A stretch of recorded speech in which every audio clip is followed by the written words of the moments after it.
All right. I believe this means we are live. Ladies and gentlemen, boys and girls, tech fans of all shapes and sorts and sizes and persuasions, welcome to another episode of the Monday Morning Tech Chat Show on the SGGQA podcast channel. I'm Juan Carlos Bagnell, aka Some Gadget Guy, the SGG of this terribly named podcast series, but the QA, that's the important part, obviously stands for question and answer, as we like to make this a more interactive conversation. We've got a great group of folks here in the live chat right now. We're going to talk out some of the top news stories from last week. Maybe some news broke over the weekend or this morning, and it's a chance for us to kind of follow up on stories. Not just we got outraged by this one headline that one time on social media. This stuff continues to evolve and roll out, and we want to make sure we're staying up with the best current information. I hope everybody out there had a lovely weekend. I come to you this week one number bigger, one number older than I did the last time we spoke. And let me tell you, the ravages of time. I mean, you could probably see it on my face. I am now properly old. We celebrated my birthday over the weekend. Lex went all out.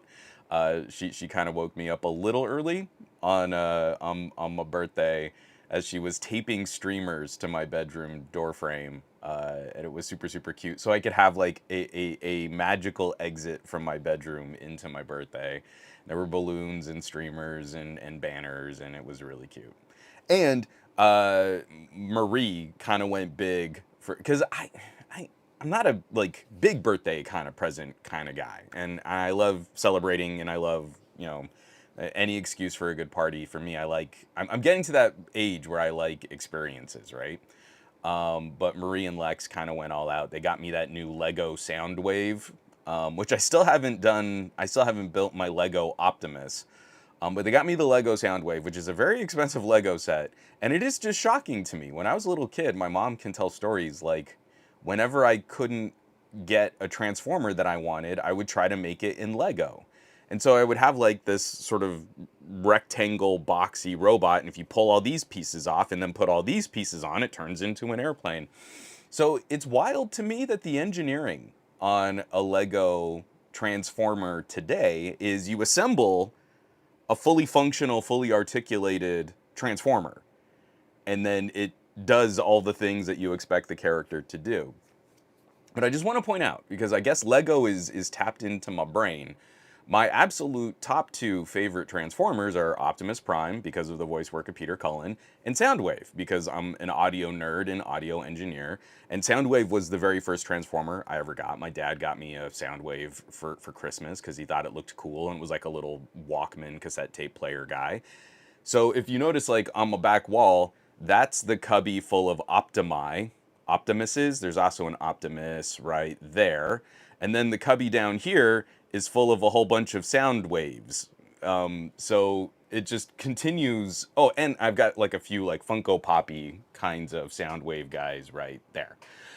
So it just continues a tradition of the best two Transformers objectively as measured by Lego kits are Optimus Prime and Soundwave. And my daughter really likes Bumblebee. The movie with I can't remember the actress's name. The movie about Bumblebee is still, I think, one of the best live action Transformer films that's ever been made. And that in that Bumblebee is a really cool character. So and I just saw like a number of people dropping comments in here just saying happy birthday and happy belated, and thank you very much. I appreciate it. But we've got a whole grip of tech to talk about, and this week's episode is actually going to be kind of funky because it's kind of overlapping news and then also gadget block, because normally I save like 2 or 3 stories for hour 2.5 of the podcast to talk about. Maybe there's a rumor about a new phone coming out or a new leak, and we're getting to that time. We're hearing the rumors on new Qualcomm chips, on new MediaTek chips. There's even a leak on the new Tensor that's coming out in the Pixel. So once we start getting into gadget block, it's gonna get a little nerdy. We're going to start talking about camera sensor sizes and silicon and processor cores and how much I hate Antutu, and those numbers might not translate to a really cool, like, hey, we're just chatting tech, casual conversational podcast. This week's, I'm warning you right now, you start getting about 45 minutes into this week's episode, it might get even techier than what we usually do. So if you're along for that ride, bless you, because that's the kind of stuff I really like to jump into. Let me just, I need to take a quick sip of coffee here, and then we got to just do a quick roll call, and then we'll knock out some housekeeping.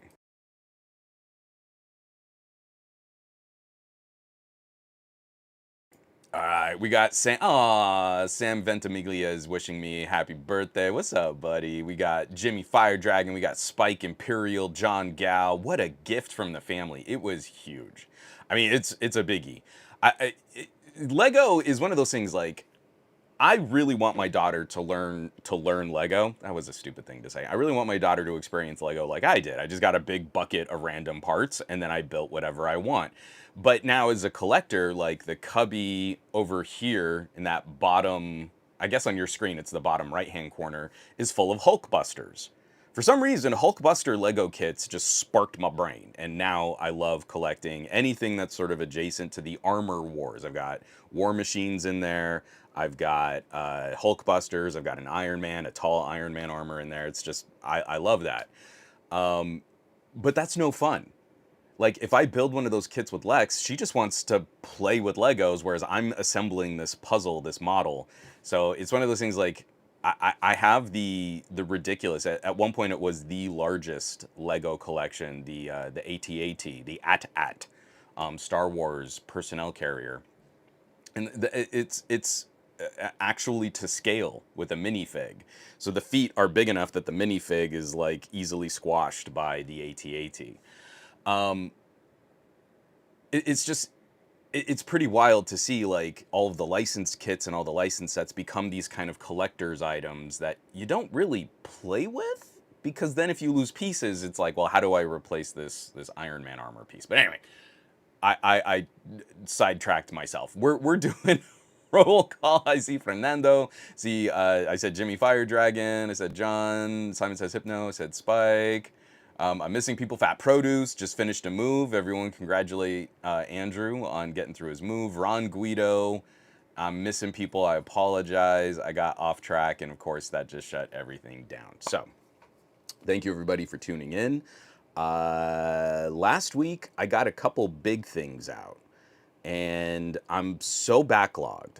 I keep saying this every week, but I'm so backlogged. Like, I'm thinking for an earbud review and a microphone review, I might just need to do written articles from here on out, because I haven't even caught up to the summer. I still have a phone. I haven't finished the full review on this cute little Vivo. What do we do when something's called an FE? Like, what is an FE in this market? Who is a fan of the Vivo that they look at this and say, that's the phone I want because I'm a fan of Vivo? And I know they might not be saying FE as everyone else says, fan edition or something like that, but it's still, it's a question in my brain that's slowing down the video. Because how do I rank and showcase, like, what makes this product unique? And I think I need to stop being so precious with asking all of those kinds of questions. So there's this big backlog. But last week was kind of fun because the two videos I got out were kind of biggies. Like, videos that take a lot of work. They took a lot of effort.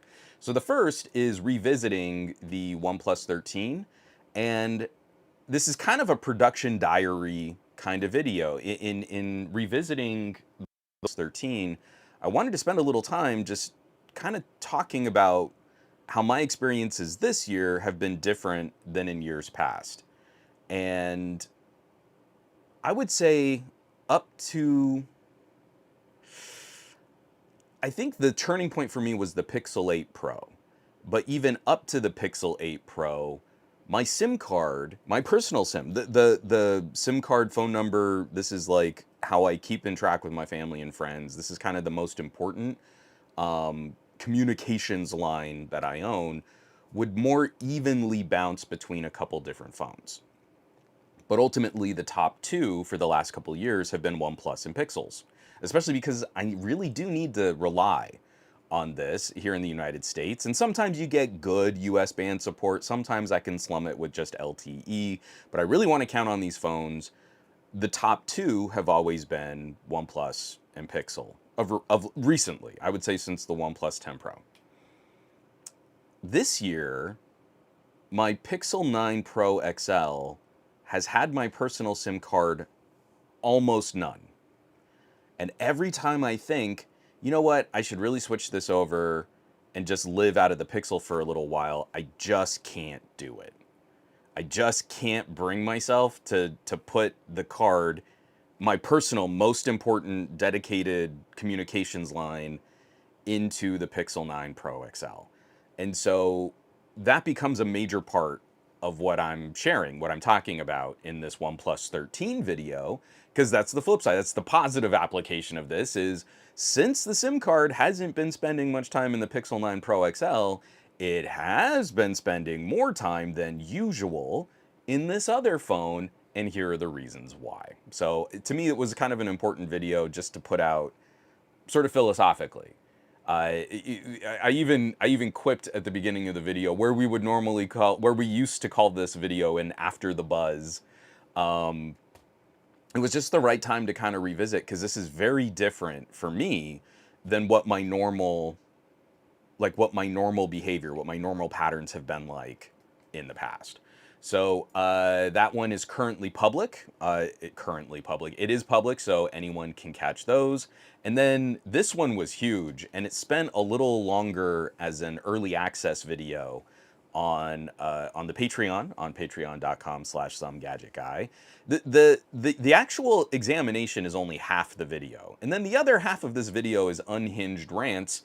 The GameSir Game Hub, Qualcomm versus MediaTek PC gaming on Android. I have been talking about this. We had an extended conversation about this, I think 2 or 3 weeks ago at the end of one of my super long podcasts.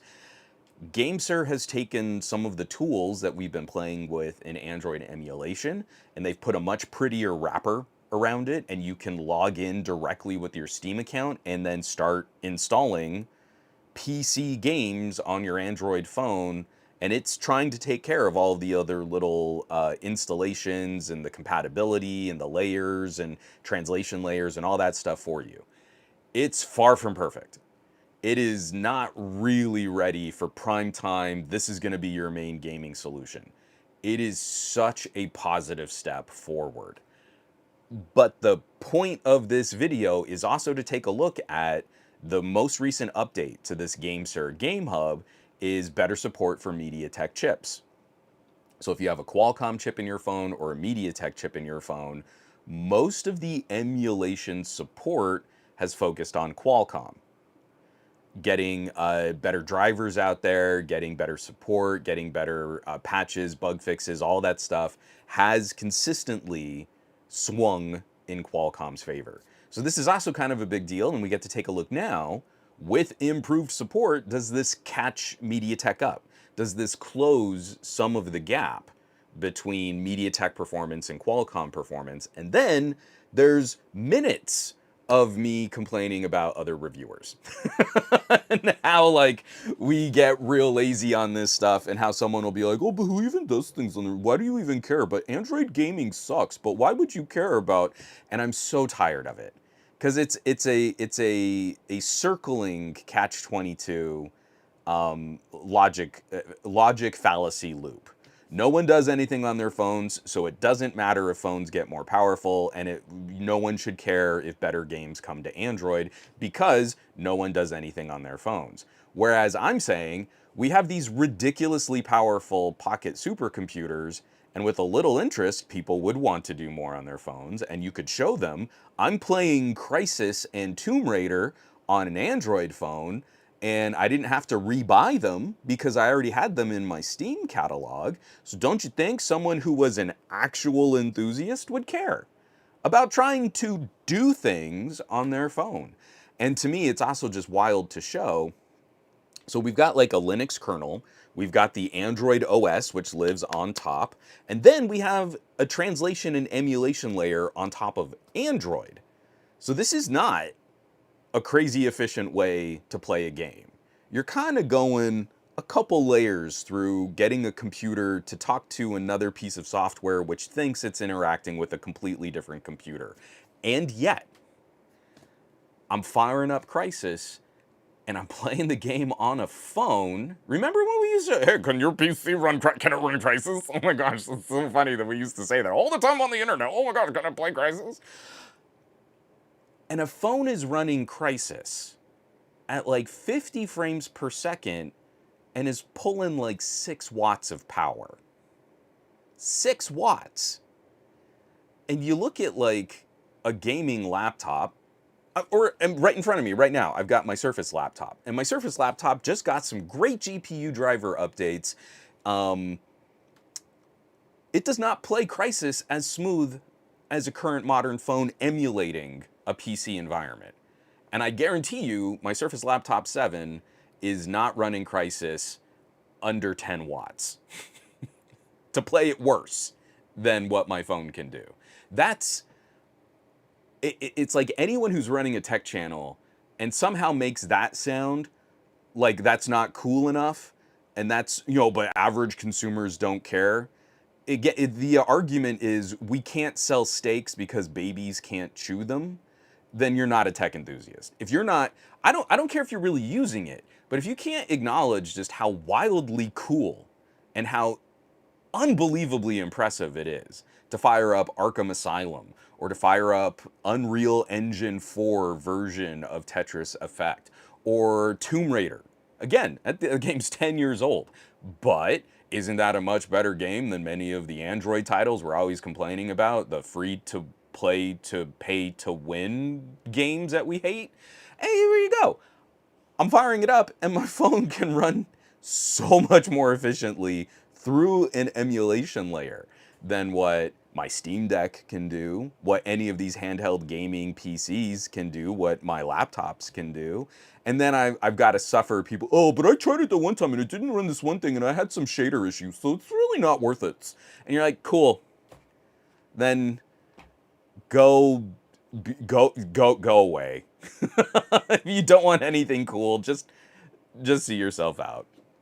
So actually, I have other things to talk about. There was some other stuff on the Patreon and a production diary, and I think I am going to have to cut some movie reviews soon.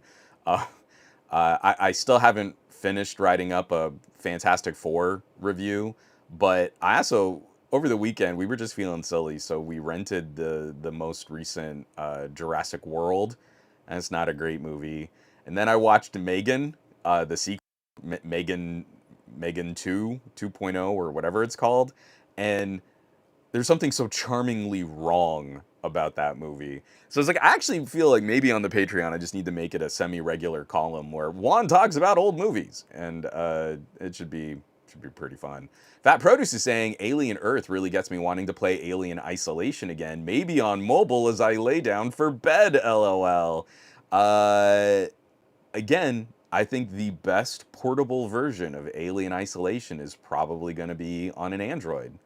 As long as you're rocking something maybe 8 Gen 2 or better, you can play Alien Isolation at lower power draw at a faster frame rate than what you can do on something like a Steam Deck. So I definitely give it a shot, Andrew. Brian Billings, I'm dropping in for a bit. I loved Megan 2.0. My friend and roommate loved it, and he didn't like the first. And I feel like that's very critical, Brian.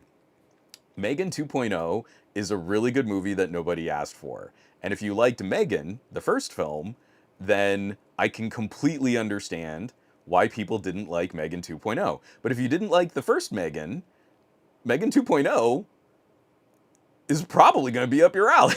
It's such a failure of branding, marketing, and communication. It has nothing to do with the quality of the movies, because I actually really like both films, but I would never...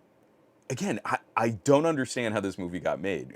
If I liked the first one, I'm not saying it has to be the second one has to be exactly like the first one. I'm just saying I would never have approached the idea of the first film with what we eventually received in the second film. And you know, Brian, especially with you writing that, I got to do it. I got to write an actual proper review. Just sit down and say, like, guys, this is ridiculous. And if you like corny schlocky movies like I do, you got to give this a serious watch.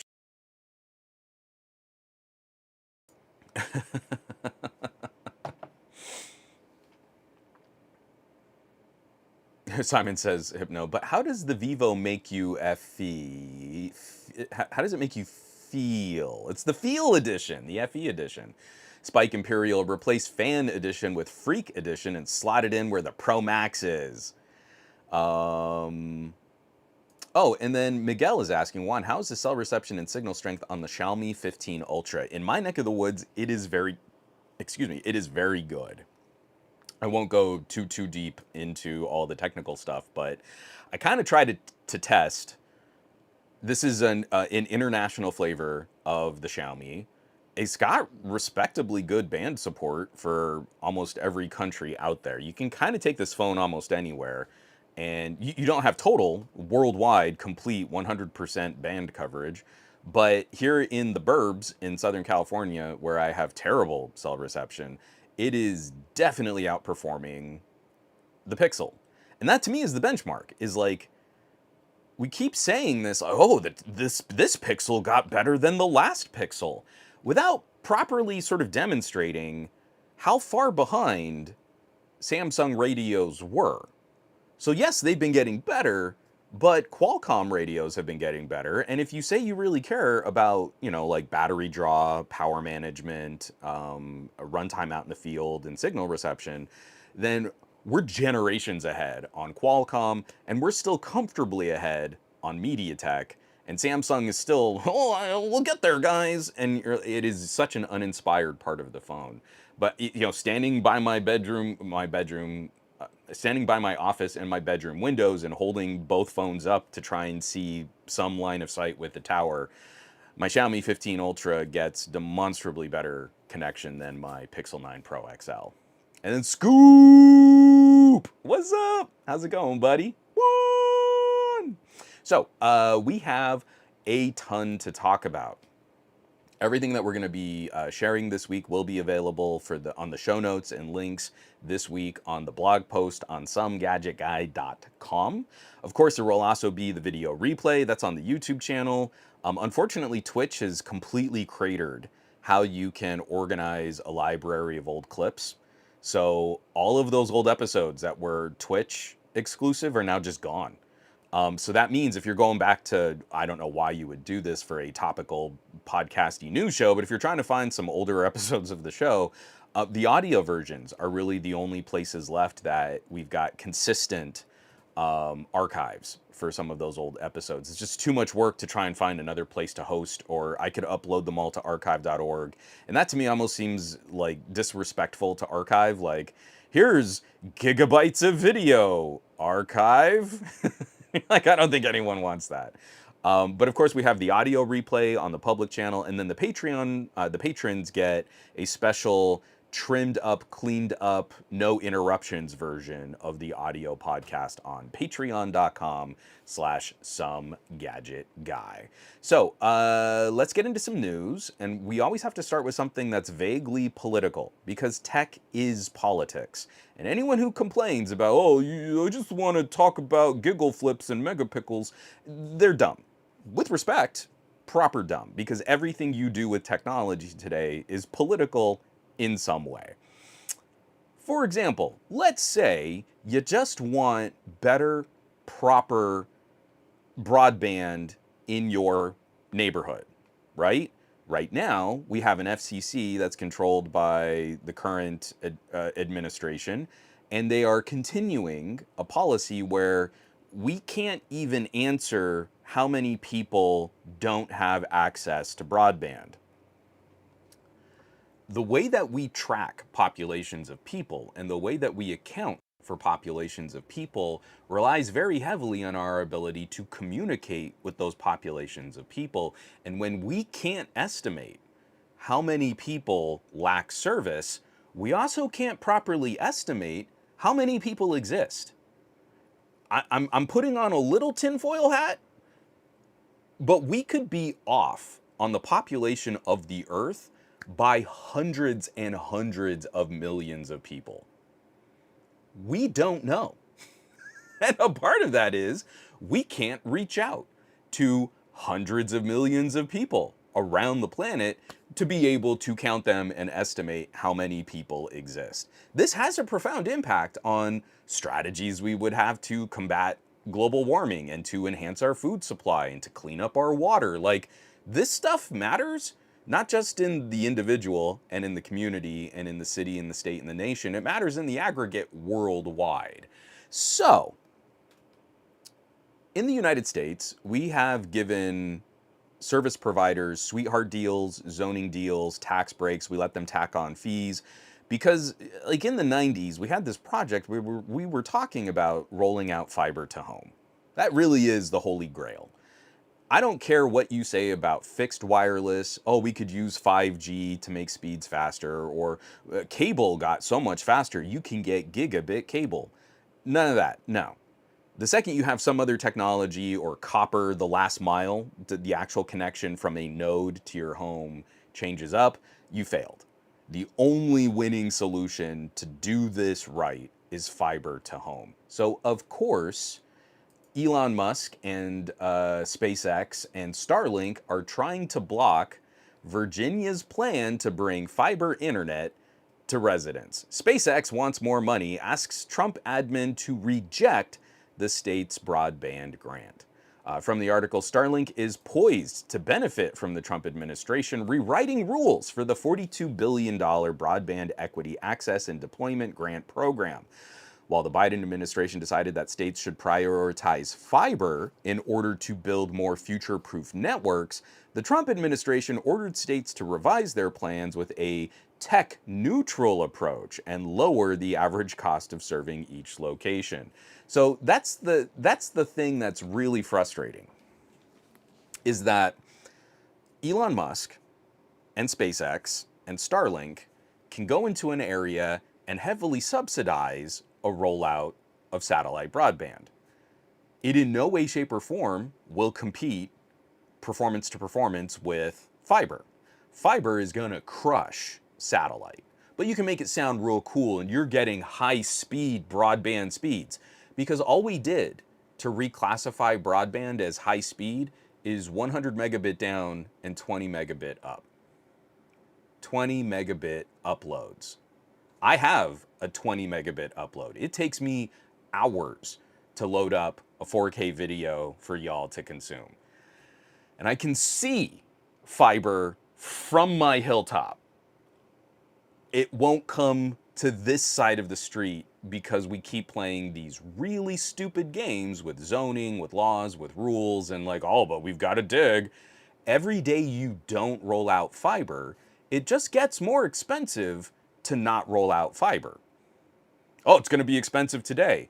Cool. It's going to be more expensive tomorrow. Every day we don't do it, it gets more expensive to keep not doing it. So this is their big hook.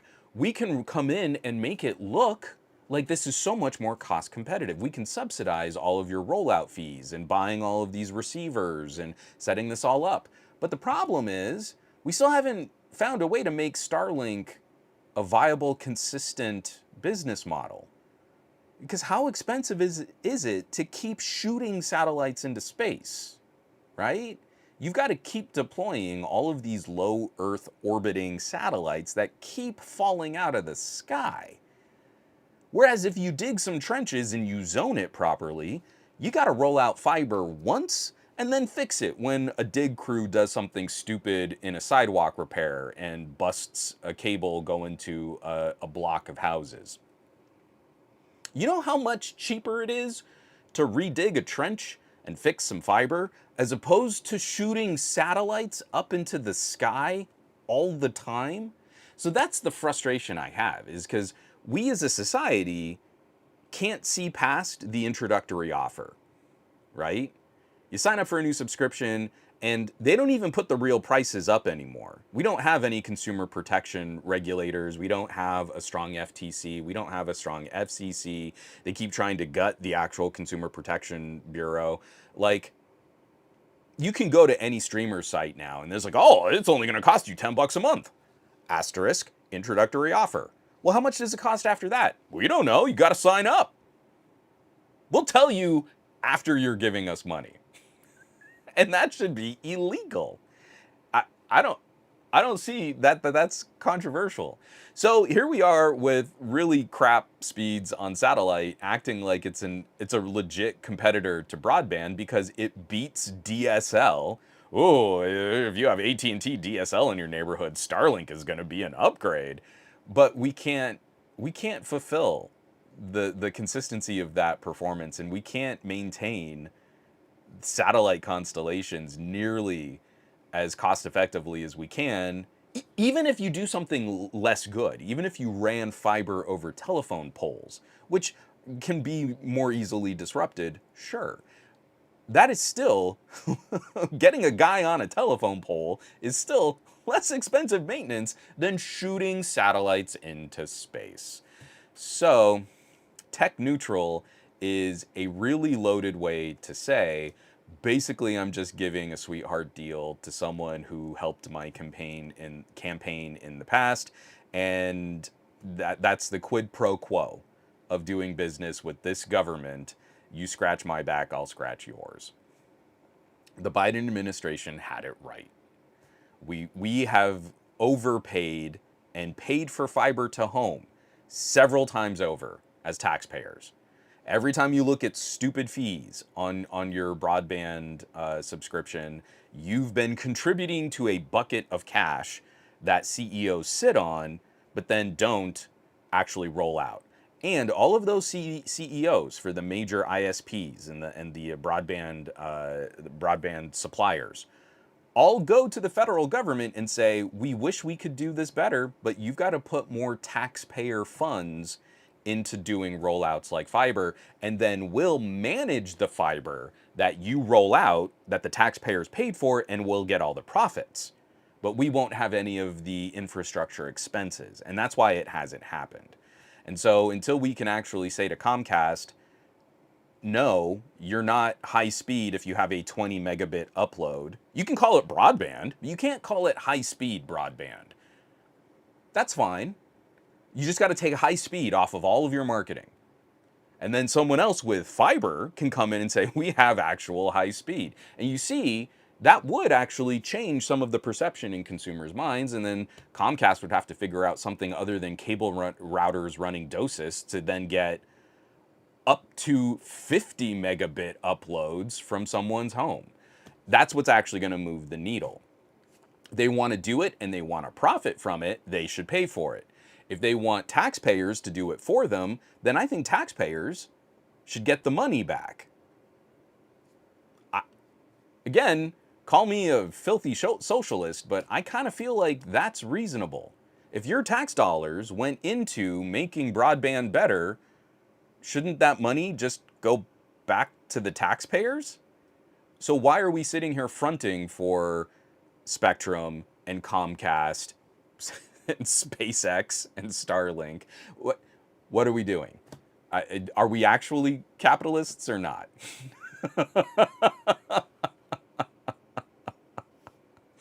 Oh man, this one really sets me off because it's just a bunch of spoiled, pampered, whiny, crybaby rich boys that are completely buffered from society at large, patting themselves on the back for having had rich parents. And that's our system of government right now today. It's so stupid.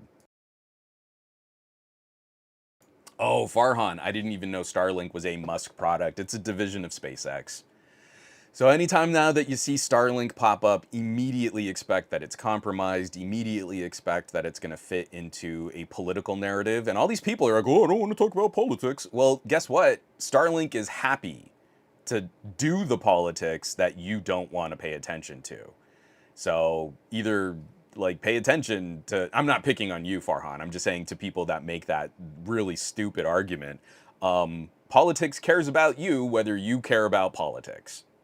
And you usually don't like what politics will do to you, so you'll complain about it, but you could have done something about it. You could have been involved and stopped the bad thing from happening, but then you'd have to have paid attention to politics. Yeah, Fat Produce. It's crazy that my family farm in the middle of literally nowhere has fiber now. And I will point, this is one of the things that I love living I love about living in California, but I also hate living in California is a certain level of bureaucracy can help. Things like how dominant car culture is here in California, but we also have like some of the strictest emissions regulations for new cars, vehicles, stuff like that. It's stupid and it's messy and it's overly complicated. But then when it's something like rolling out broadband, that's where our bureaucracy absolutely bites us in the butt. And that's the bummer. It's like there are some things about California that are actually really good. And it sucks because some of those things look more expensive, but then the benefit is longer reaching, farther reaching. I can't say our infrastructure for telecommunications is one of those things. Team Vry saying, hi, Awan. What's up, VRY? What's up? Farhan is saying, I only found out that Starlink is available in Malaysia. As of this writing, the residential plan costs about $50 a month. I don't know what pricing is. This is one of those things I really used to stay on top of because Starlink was my beat over at reviews.org. And after I left reviews.org, I was like, you know what? I'll be happy if I never have to talk about Starlink ever again. It's another one of these things that was promised. It sounded super cool, science fiction-y. I can definitely make the best satellite internet. And when you actually do what his plan was, clusters of satellites, constellations of satellites in low Earth orbit, more light pollution interferes with scientific progress. You know, like our ability to look out at the cosmos is degraded because of all of these devices in low Earth orbit, causes more waste floating around in low Earth orbit, which makes it harder to put other satellites up. It is prohibitively expensive to do as a consistent business strategy. Like, there's none of this that actually works. But what he's hoping is that he can get enough taxpayer money to keep funding it. It validates the SpaceX rocket program because you got to keep putting rockets into space. And then he's just hoping that we can get enough of the government using it that they don't want to give up on it. So again, it's not a viable, successful business model. It's a way to extract money directly from taxpayers, from a man who wants to move operations so that he doesn't have to pay taxes. He is the ultimate hypocrite. And every one of his businesses now is becoming an albatross around the necks of that particular industry. If it's driving, if it's AI, I mean automobiles, if it's AI, if it's space exploration, none of it is for the good of the citizens. It's only to enrich an individual at the expense of everybody else. It's like win or lose, not we all win together. And that's what his businesses have come to represent. Oh, Ron. So Ron, you actually have more hope than I do. Ron says Fios stopped 2 blocks from my house like 10 years ago and hasn't expanded since. So unfortunately, because of the makeup of our suburban rural area, we've got this big hillside. So for us, we've got to get people to dig through a hill that separates us from a major highway. If you're literally like just blocks, you start going to town council meetings. Go up and speak and say, hey, this is something we really want to reach out to business leaders. I think this would be a value. I can go to some of my neighbors and collect a few signatures, but we could all make more money. And the second you say something like that at a town council meeting, they'll care. If you just go and complain like, but it's not fair and I want faster Netflixes, then they're going to zone out. But if you frame a conversation to local, low-level politicians, like, we're missing an opportunity here. We could push this out. I'm sure there are solutions to how we can run fiber, dig some of these trenches, reach out to some of the neighborhoods, see who's interested in a competitor in the space. It'll help prices So for us, we don't have choice. So our prices are skyrocketing. But if FiOS could come in, I think they would be amenable to that as a business opportunity, and everyone would make more money.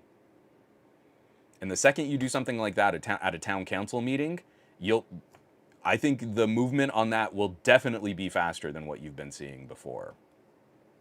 I'm way behind on this. Rob Albano, I must be lucky. I got access to Verizon Fios and Optimum Fiber. I leverage them against each other and switch every 2 years or so. I am so flipping jealous. The second I can drop Spectrum, they are gone. I hate doing business with Verizon. And if Verizon offered Fios tomorrow, I would do obscene things to get Verizon Fios. My last experience with Verizon was with their fixed 5G broadband, and they basically lied. As close to actual outright lying as I feel is legal for a corporation to do business with an individual, that's what Verizon did.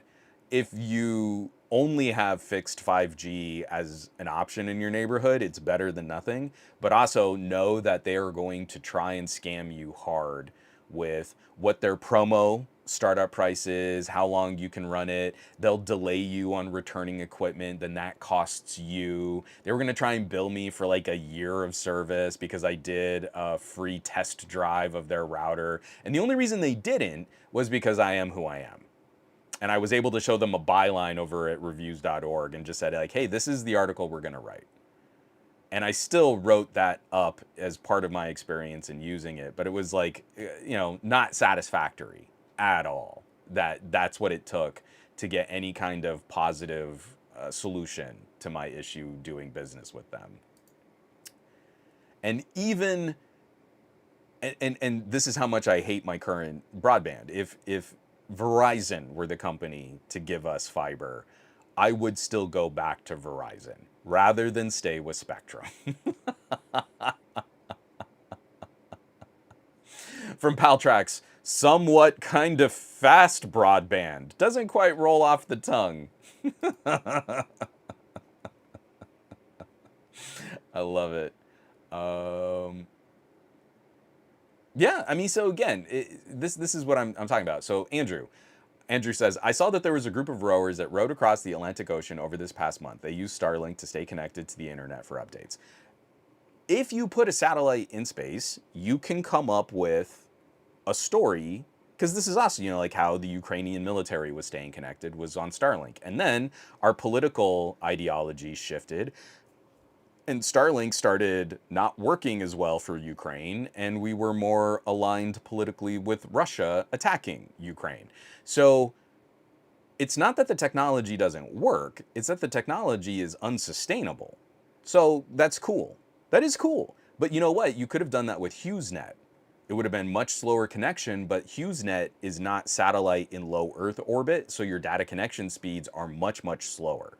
But you don't have to worry about those satellites literally falling out of the sky and needing to be replaced every couple of months or sometimes every couple of years. So that's what I'm trying to point out.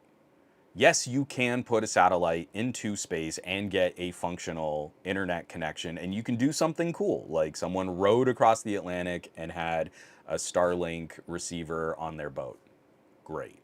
But that's a feel-good story that doesn't account for the realities of doing business. And if we give air to a feel-good story, I feel we need to do 10 times more work saying this is the reality of what Starlink will cost you if you want to use something like Starlink. You see what I mean? Is like one positive story that doesn't really represent what the experience is like, but isn't it cool that we can do this? Betrays all of the other baggage that comes with doing business with SpaceX and Starlink. So that to me is like, we're not doing our job as journalists or as tech enthusiasts. It's like, sure, this one application worked better than we thought it might have, or someone was able to achieve this doing something very mobile, remote, something like that. Great. You know what would have been better? Instead of having all these satellites falling out of the sky, for that person rowing, they might have been able to do the same thing with HughesNet, and it would have cost them less. Their speeds would have been slower. Or instead of treating people who live in the suburbs like, well, or not even in the suburbs, like literally in the state of Virginia, instead of giving you fiber to home, we're gonna put more money into satellite. Do you see how ruthlessly stupid that is? And how terrible for the community that will be long term? But some rowers made it across the Atlantic. Great.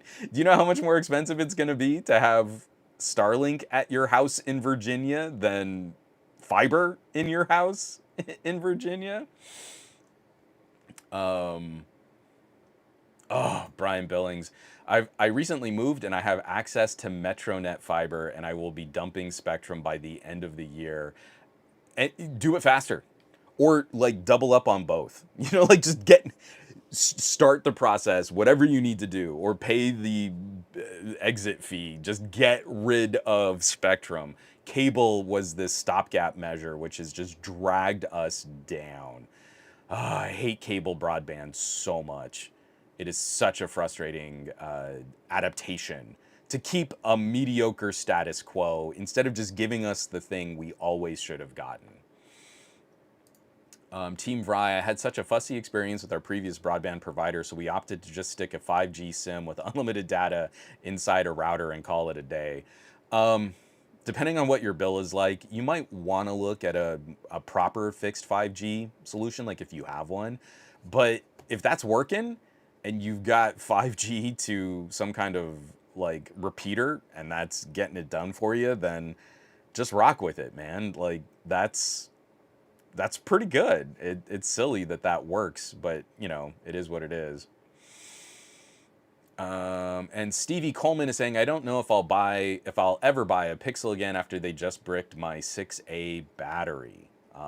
So we're gonna have some Pixel news later on, but we should probably move on. Sorry, I didn't do my normal patter. This article that we referenced came from my man crush John Brodkin over at Ars Technica, and it will be linked in this week's show notes. Give it a read, because this is pretty wild, where we're giving money to satellite, but the states that are trying to get money for this BEAD program, this broadband program, have to justify.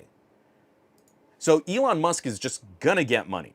We're talking millions of dollars of taxpayer funds are just gonna go to Starlink. But if one of these states, or even one of the cities in one of these states, say, hey, we really want this money to go to fiber, then they need to prove it to the federal government. And do you see how that's backwards?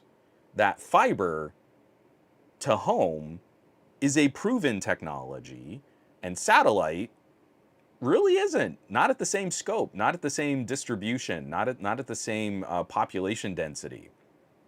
But that's what we're doing right now because our government is bought and paid for. As long as you can influence the administration with some kind of shiny gift, or maybe you put up a statue in this administration's honor, then you'll just get the money.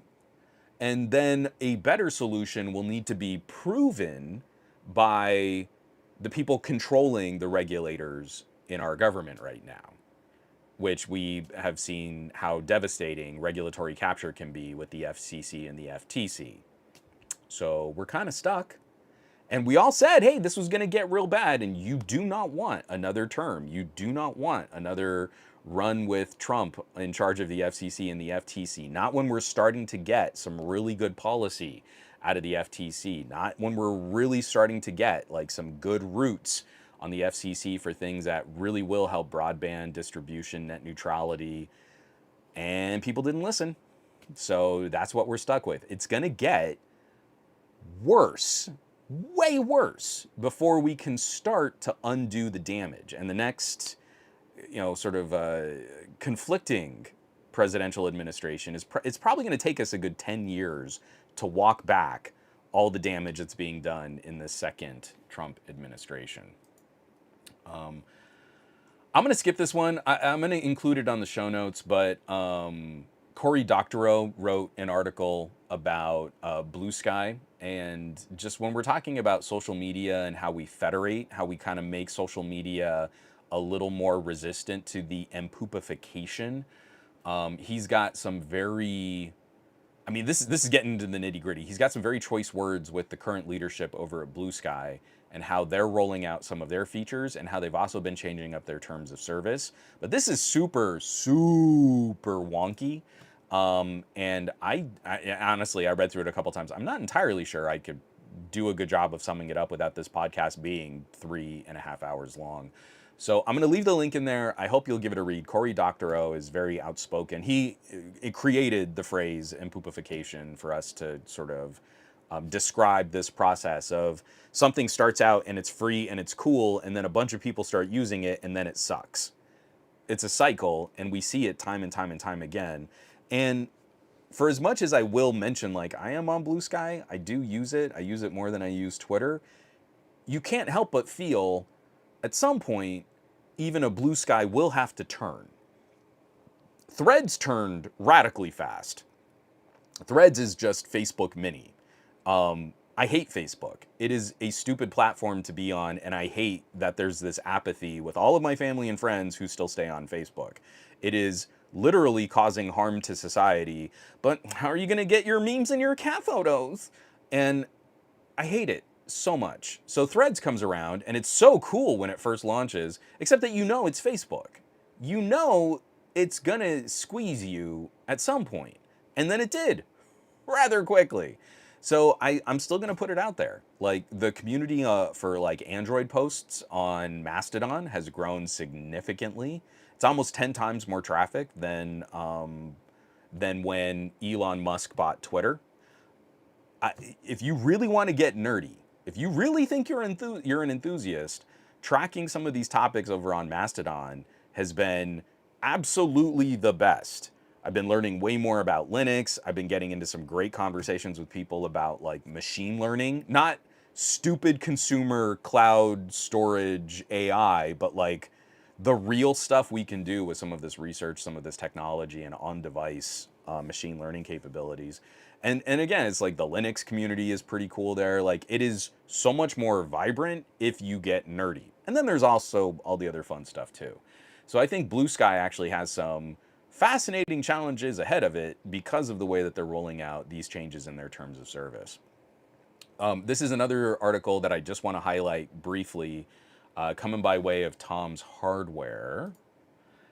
Written up by Aaron Klotz. Epic Games adds easy anti-cheat for ARM devices. Feature unlocks support for Windows, Linux, and Switch 2. So, this one, and actually here, just from the article, we can kind of just read that intro real quick. Epic Games has finally introduced ARM compatibility for easy anti-cheat, featuring support for both Windows and Linux-based ARM operating systems. Epic Games issued new patches highlighting Windows and Linux support for EOS and instructions for game developers to update EAC to the latest version. So again, this is still not foolproof. We have to wait for developers to implement some of these changes too. But this is yet another one of those baby steps. When I would share my experiences using my Surface Laptop 7 and say, hey, I'm playing great games on this. I'm not, solely just a whatever the prettiest, most graphics intense new title kind of gamer.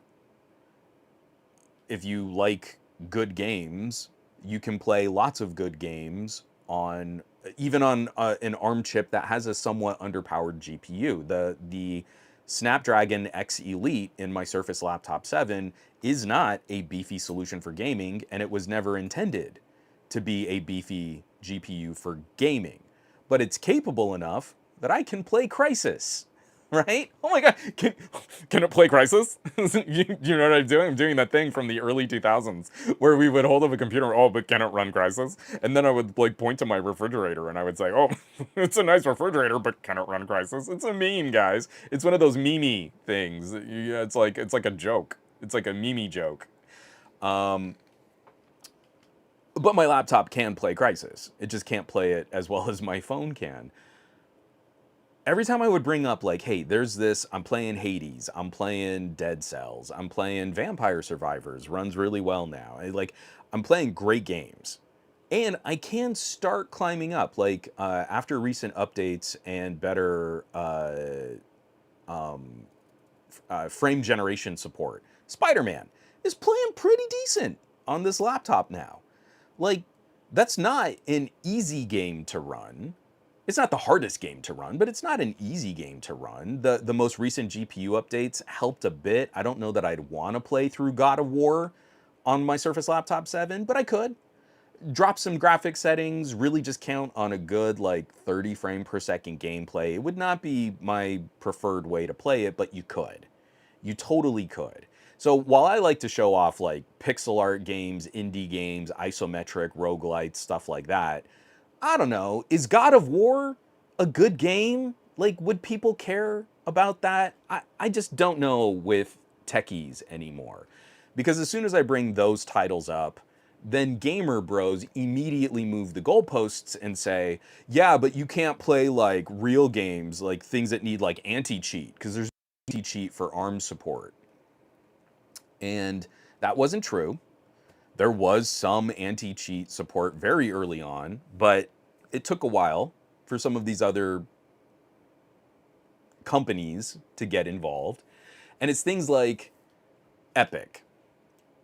Epic was always going to drag their heels because their main competitor in this idea of game stores and of distribution platforms, their main competitor is Steam. So let's say you go and you do a whole bunch of work making anti-cheat more compatible with all of these different platforms and Linux operating systems. Well, then, someone might have an easier time doing Epic stuff on a Steam Deck, right? I'm grossly oversimplifying really complicated political, gaming political battles between these massive corporations. But at some point, you still do need to pull the trigger. And so now, this is yet another one of those fake arguments. Here's this laptop, which is business grade, has an incredibly powerful CPU, has an amazing performance per watt, gets all of this work done, has now gotten improved support for audio devices. It's going to be the first place to get the Windows new ASIO, high quality recording drivers. Like, Windows on ARM is the future. And you still have a bunch of tech nerds going, I don't know about those ARM chips. I don't know, you just can't do anything with them, I guess. I don't know. And then they bring up arguments like, well, but I can't use my Focusrite, my audio interface with my ARM laptop. You absolutely can. You haven't been paying attention to the updates. Oh, but what about all my Adobe software?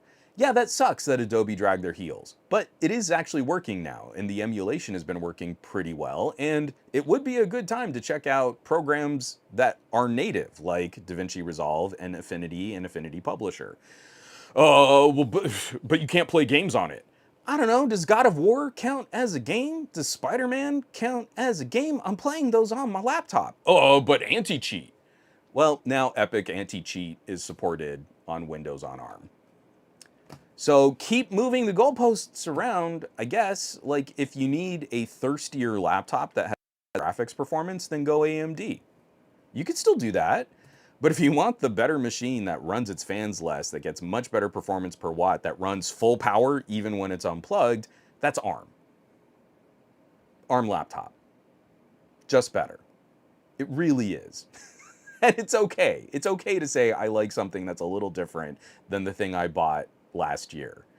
And that's what's just killing me. Like, this story comes out and a bunch of people now are going to say, oh, but it's too late. It's too late for ARM to have anti-cheat. I mean, who's gonna use it and invest in it? And really now, because AMD's APUs are so much more powerful. Okay. Except for the fact that it still hasn't changed anything that I just mentioned about every other thing that consumers will probably care about more than whether or not you can play a game with anti-cheat. Like, Let me tell you like how nice it is, especially because I went stupid with the amount of RAM on this laptop. But it's like I'm firing up some of my old huge workbook Excel spreadsheets and like, man, this is so much nicer than any Intel laptop I have ever had. So cool. Cool, cool, cool, cool, cool. I definitely need that big beefy GPU to get all this work done, I guess. Anyway, I'll take a drink of coffee and then we can move on. I did not mean to spend even that much time on this story, but you should definitely check it out.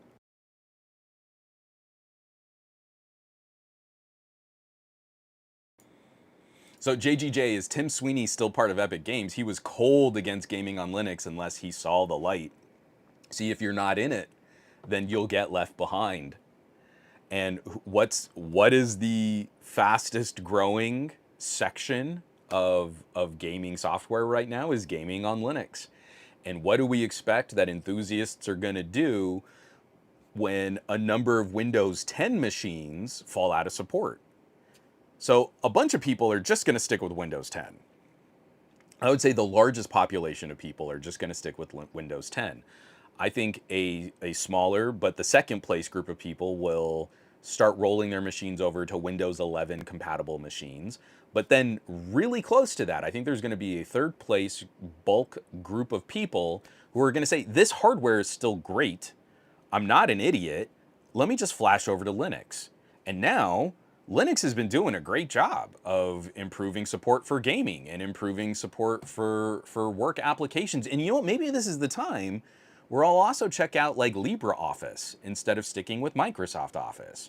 And if it can get the stuff I need done, well, then I don't need to go back to Windows, do I? And if Tim Sweeney can't see that as a potential outcome, where now gaming on Linux, I think, is over 5% of the Steam survey right now, well, then you'd have to be proper stupid. And if the people behind the Epic Game Store and GOG want me to spend more money on their stores, they need to make it easier for me to install my games on Windows on ARM, on Linux machines, on my Steam Deck. There's nothing stopping them.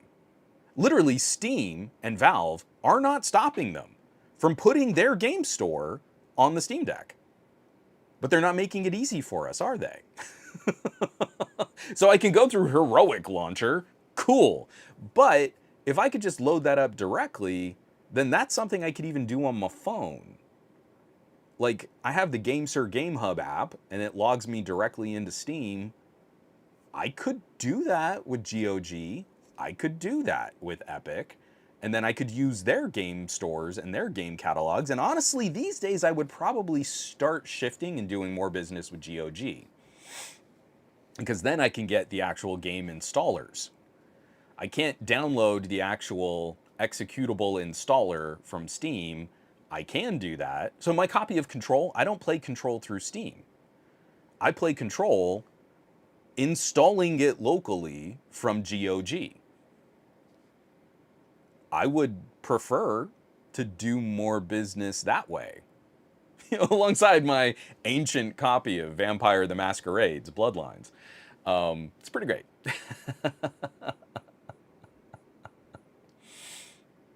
Oh, my Aunt Kathy's in it. So proud of you, Juan. Love listening to you on Mondays. Everyone say hey to my Aunt Kathy. She's good people. Everyone give her a wave. Um, and then Benoken saying, I just realized that my beloved LG V30 is as thick as the super slim S25 Edge. That can't be true. Is that true? That can't be true. Hold on. I got to look this up. What is the other? It's not GSM Arena. Phone Arena size comparison. Tool. Phone size comparison. I'm not trying to.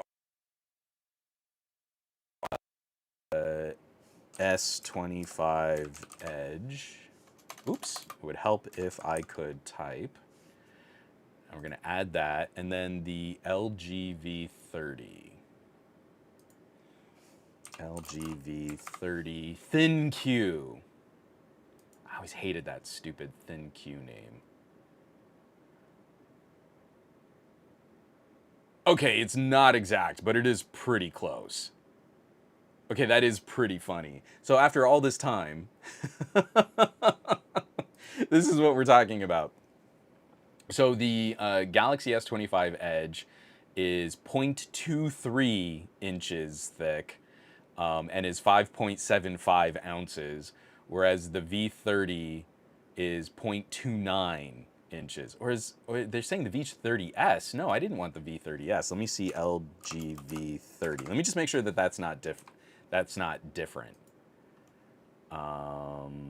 No, it's still 0.29. So yeah, I would say the V30S and the V30 were almost exactly the same shell. But yeah, so all of this, like, oh, we made it so impressively thin. We're talking about 0.06 inches thick. I can't care. Yeah. So it's still thicker, but like, this isn't innovation, y'all. If you just made the phone radically thinner and you had to shrink the battery to do it, is real dumb. Real dumb, Samsung. Super dumb. All right, we got some this is like we've got some changes, some techie things. This is where the show is turning, and we're gonna start getting even nerdier. So we have our normal like 70 people streaming this all at the same time. This is where you would tune out if you really aren't into the giggle flips and the mega pickles and getting into some of the intense stuff. But firing this up, something for us to keep an eye on. Oh, I can minimize this comment now. Something for us to keep an eye on. What if we got rid of SD cards and went to mini, tiny, super portable SSDs? This is written by Andrew Cunningham over at Ars Technica. Tiny removable mini SSD could eventually be a big deal for gaming handhelds. So from the article, earlier this year, Nintendo helped popularize the microSD Express standard by requiring it for the new Switch 2 console. But starting back in March, I don't know if it's Bywin or I think it's Bywin. They're a storage technology company. They've been advertising a 1 terabyte ultra compact SSD. Oh no, they actually advertise up to 2 terabytes ultra compact SSD. So this could be a future solution for portable devices, and I need to find where it says this in the article. There it is. A pair of Chinese-made AMD-based gaming portables, the GPD Win 5 and the One X Player Super X, are advertised supporting these cards, which Bywin says will come in capacities between 500 gig and 2 terabytes. So these are niche, boutique, mini gaming systems, but it's a start. This is something that could help move the needle on other portable systems, like a future Steam Deck style solution. If a Lenovo were to get involved and to back this as a proper standard, that would be huge. It would take off like a shot. And if we're not going to get computer, phone, and tablet manufacturers to give us support for things like SD cards on phones, this could be a solution for things like tablets. A much higher performance, much higher quality SSD, put that in a nice tablet, like I've got one of my OnePlus pads right here. Well, what if we could pop that card out, put in a new card, and upgrade the storage? See, I can do that on my Surface laptop. I can do that on a Surface Pro Windows tablet. I can do that. Where is it? It's down here. Oh, I almost lost the stylus. No, don't drop the other tablet. I don't want to crack the screen. Eesh. I can replace the SSD on my Robo Incala. Still, one of the best Windows tablets I've ever used. And at some point, I actually might do the upgrade and just pop out this SSD, go 2 terabytes, and have it ready to roll. But if we can make this a better standardized card to interact with, we would just keep like a little kernel storage, really small storage. You wouldn't even need hundreds of gigabytes. You would just need enough to keep like sort of a recovery image of your operating system inside the tablet. And then we could pop out a card load up a much bigger one. You could sell it starting with 500 gig of storage and then like, hey, you know what? I really want to upgrade. Let me get 2 TB. So this is something I'm very anxious to see. We've seen so many other manufacturers, like Sony had proprietary memory cards, Huawei had these proprietary memory upgrades. This doesn't seem like only one manufacturer might support it. This already is getting some interest from these handheld gaming devices, and that could be a good entry point. The tip of the spear, just get us started. But something like, hey, I've got my laptop and my laptop has a terabyte of storage, and what if I just had a little slot where I could pop in another SSD? And then I could easily triple the storage on my laptop. Something like that. When we talk about the rugged space, this is one of those things that drives me crazy about current consumer design.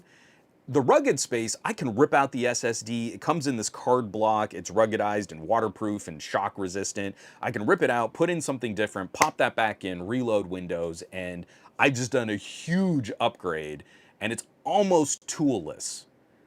Like, I needed a Phillips head screwdriver. And then I just did a huge memory upgrade on this laptop. And I want for us, I want us to get something like that more consumer facing on other mobile devices. So, yeah, so Farhan is saying even the 2230 SSD is still huge compared to micro SD. This is still going to be bigger than a micro SD card, which is frustrating because we've made micro SD cards. Some pretty decent storage capacity, but it's a 15 millimeter by 17 millimeter surface area. So 15 by 17. I wonder how big. So what is that? 1.5? Oh, that's still pretty small. So yeah, that's like 1.5 by 2 centimeters. Is that right? Do I have that right? If I just move that over. So that would be a bigger, but it wouldn't be radically bigger than a micro SD card. So it would end up being, I want to say, like, again, if I'm trying to do math in my head, let me just look it up. What is the size of an SD card? Size of an SD card. I want the micro. Yeah, okay, so I was close. So a micro SD card is 15 by 11, and this would be 15 by 17. So it is like 40% longer at the same general width. So like here on the long side, then if we just made the card 40% wider in that direction, so bad at this. That's what this new SSD format would look like. This would be, again, just making this even twice as big. Let's just say it was twice as wide as an SD card.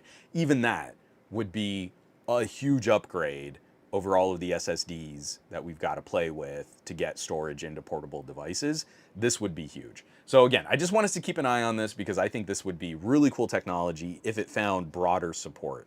I think the company that could really move the needle on it would be Lenovo. If you started incorporating this into like a Lenovo Legion gaming laptop, into a portable handheld gaming device, that's where this could take off.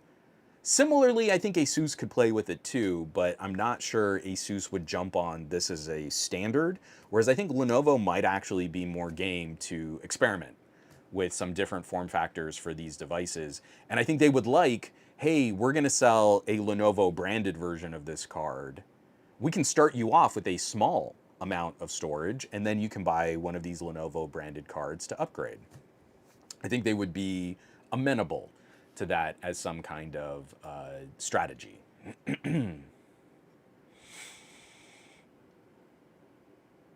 Oh yeah, I don't know how to pronounce your username.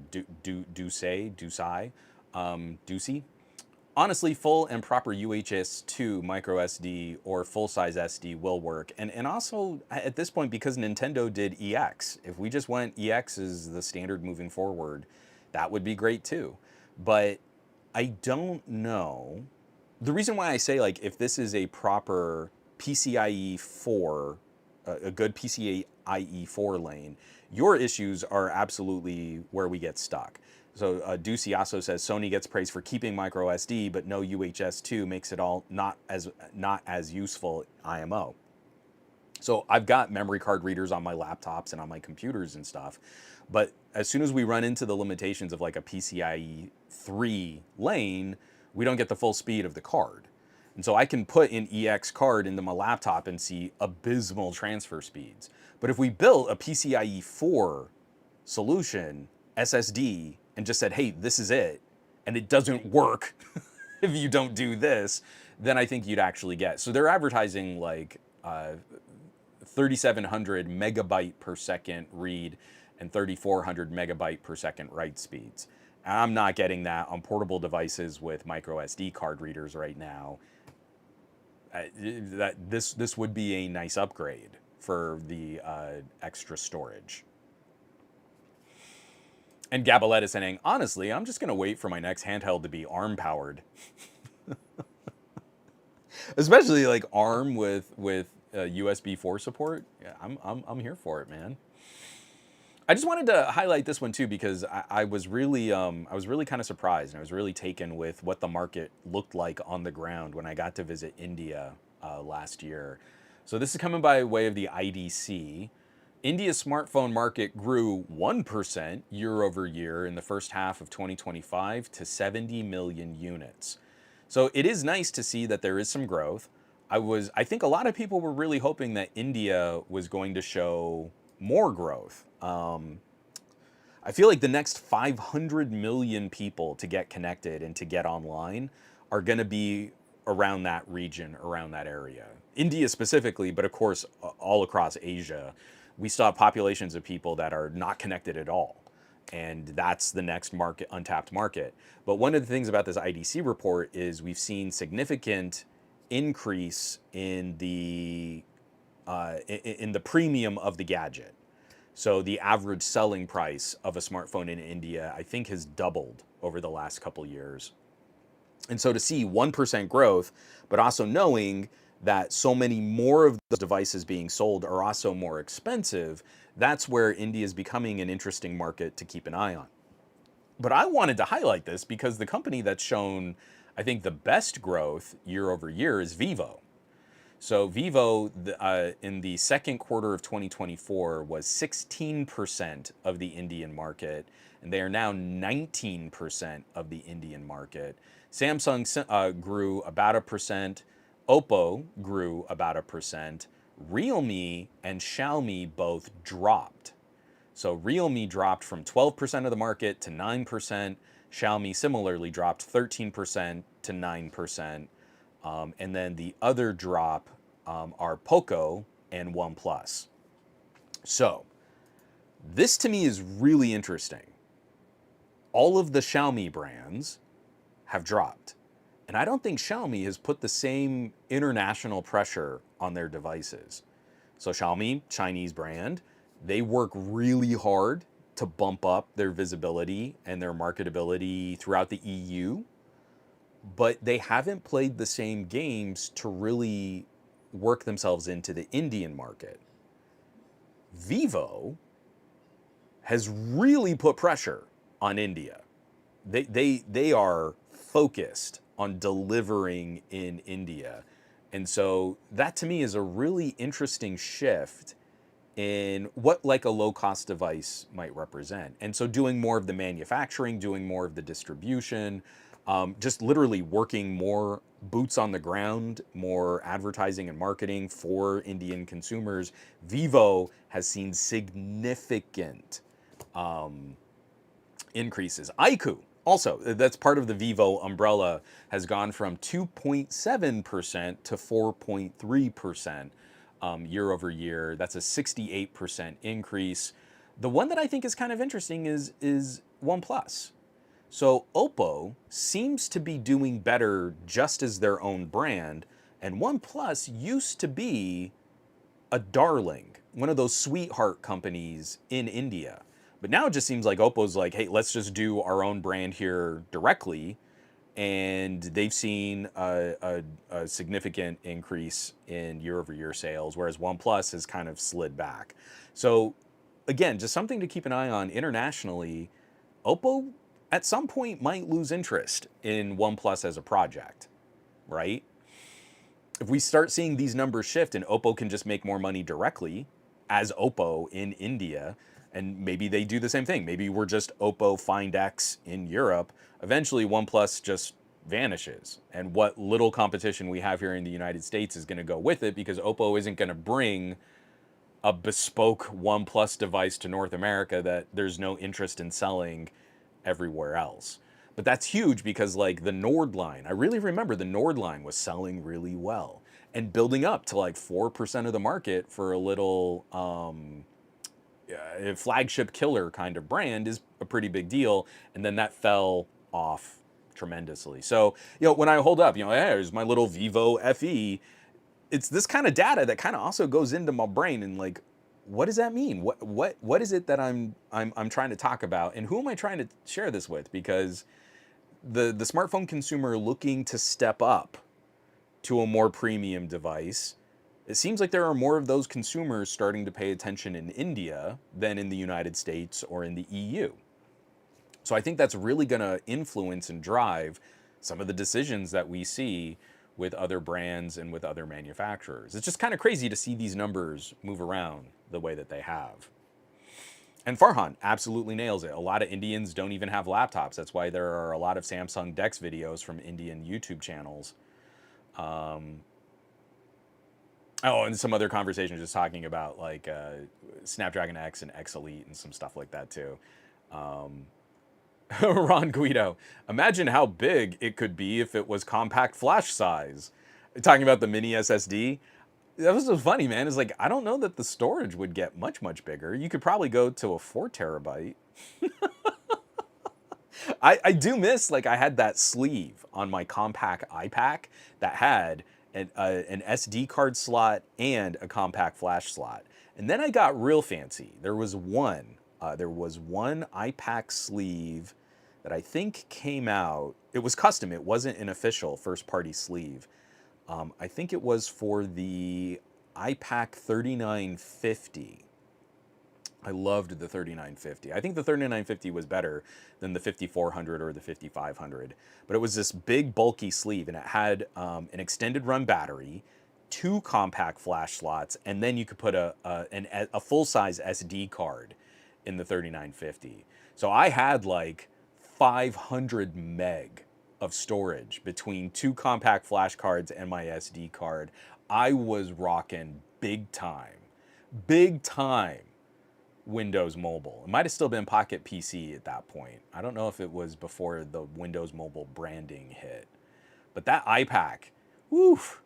I had like albums of music, like multiple, like 3 or 4 albums of music, and I could play Age of Empires on my resistive touchscreen iPack 3950. Booyah, compact flash was the way to go, buddy. So we were just talking about the Indian market, and this is another story I just wanted to highlight because it's always vomitous in my mouth whenever I have to say something nice about Samsung.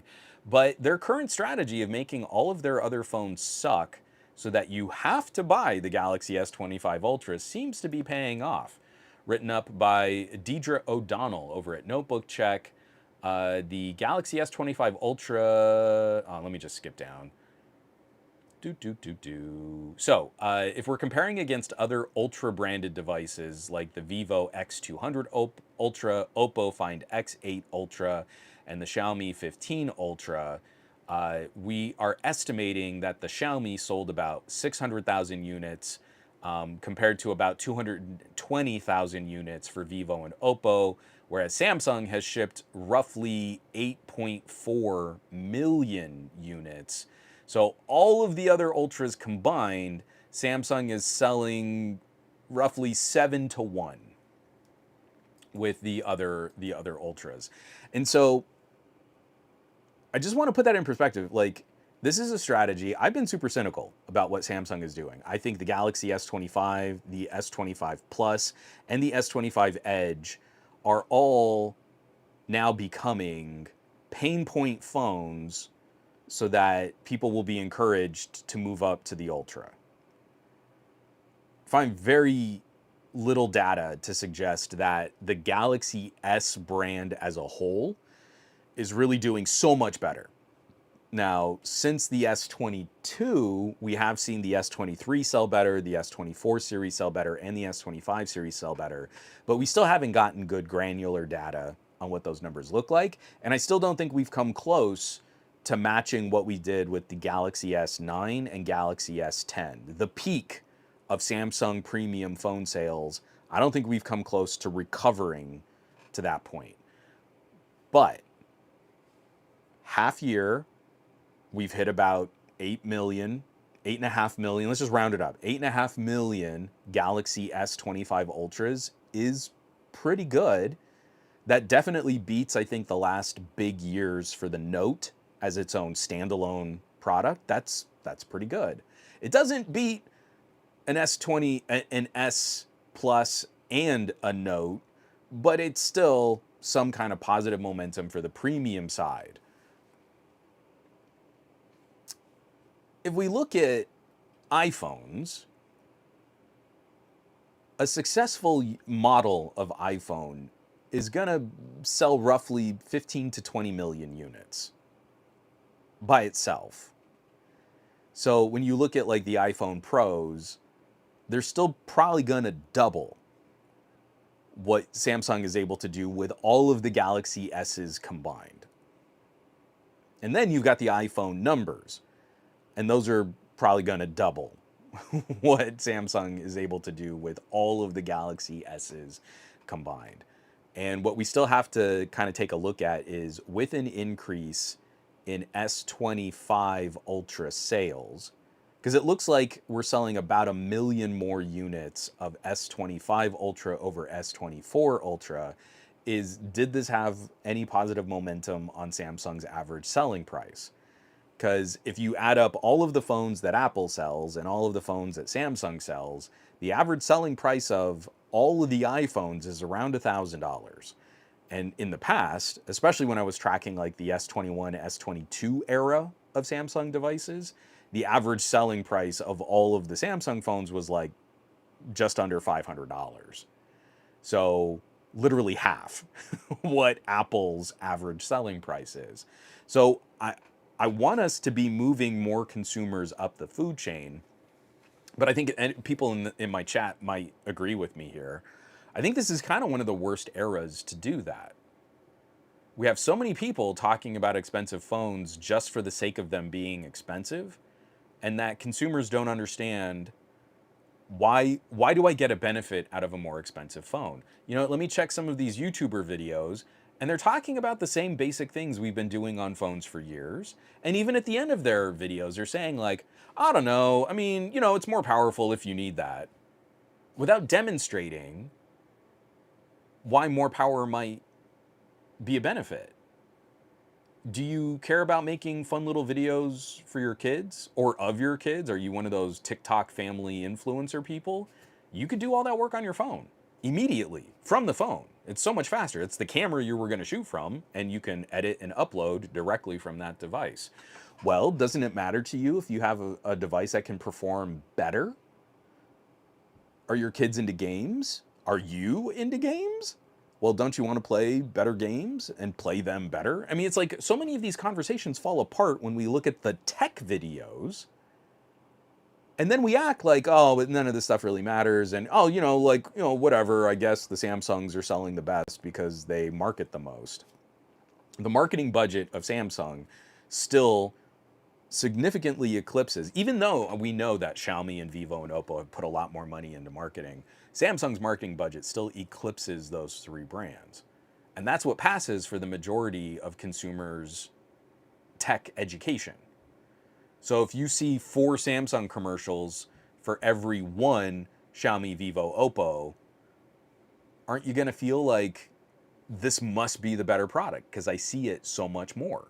That's what our little primate brains do with this kind of consistency of market application. It's not a meritocracy. So this is like the conversation. I've gotten into this conversation with chip manufacturers. I've gotten into this conversation with phone manufacturers. And it's like, if you don't own a good chunk of your own brand conversation, then Samsung's going to fill in the gaps for you. If you don't have a video on your YouTube channel saying, yeah, cool, our competitors have some good cameras, but we have better cameras, and we own this video, it's on our official YouTube site, and we're taking this seriously, and we're going to put ourselves out there and say, we win this challenge. If you're not bold, you're gonna fail. Look at the new T-Mobile commercials. They paid out the nose to have Billy Bob Thornton drive out to a farm and walk around and say, well, yeah, Verizon used to have the best network, but they don't anymore. Don't you want to be on the best network? Because our network beats Verizon's now. And you know what? If you've got the data to back it up, why wouldn't you make that commercial? Like, this is what's killing me, is like, even without outspending Samsung, you could at least generate more conversation saying like, you know, it's cool. You spent $1,300 on a Galaxy S25 Ultra. If you got it for the cameras are kind of mid. They're good, but they're not ultra. Here's our ultra. And these cameras are ultra. Now, if you want a pen for your phone, obviously, go do the Samsung. But do you want better video performance? Do you want better video editing performance? Do you want better gaming? Do you want literally better optics? Like, I don't know, is there a label on a Samsung? Because our label is a Hasselblad or a Zeiss or a Leica. So, it's better than a Samsung. Would you buy a Samsung camera? No, because Samsung cameras went out of business. I could still buy a Leica camera. They're really expensive. You know what's not as expensive as buying a Leica camera? Is buying a Leica branded phone. Do you see how the marketing would actually work in your favor if you just put that video out on your YouTube channel and a bunch of tech blogs would go, well, I don't know about that because we tested it by taking a photo of this fire hydrant and the photos weren't as HDR-y. But it would be conversation. It would be chatter. These companies aren't standing up for their own products. So, of course, Samsung's going to walk away. It's a, what do you call that? It's a forfeiture. They're forfeiting their conversation in this market, so Samsung wins by default. Farhan saying, just imagine if Samsung put wired decks on a Galaxy A phone. I won't be surprised to see a lot of Indians buying it. Especially, I still need to make that video. I want to make it a standalone video. We talked a couple weeks back. The big plan is to do web-enabled computers. So you can pay more for your TV, your TV package, and you can have a cloud computer. But you probably own a phone in India. I'm speaking to Indians now who are obviously listening to my podcast. You probably own a phone that's more powerful than the cloud computing device that you would get. If you could just plug your phone into your TV, it would already be a more powerful, local, faster computing experience than trying to do a cloud PC over cable. Like, that doesn't work. Anyway, I expounded on that a while back. Let me take a drink of coffee here real quick.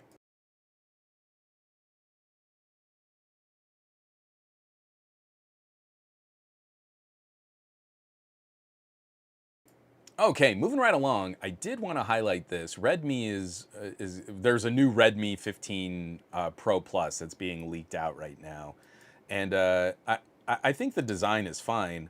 I think one of the things that is kind of concerning, I've seen conflicting rumors on this, is that it might get a Snapdragon 7S Gen 4 or some kind of overclocked Snapdragon 7S Gen 3.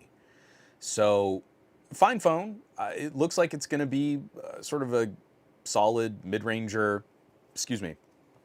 kind of device, I know aiming for roughly a $400 US equivalent, whatever local currency it's being sold for.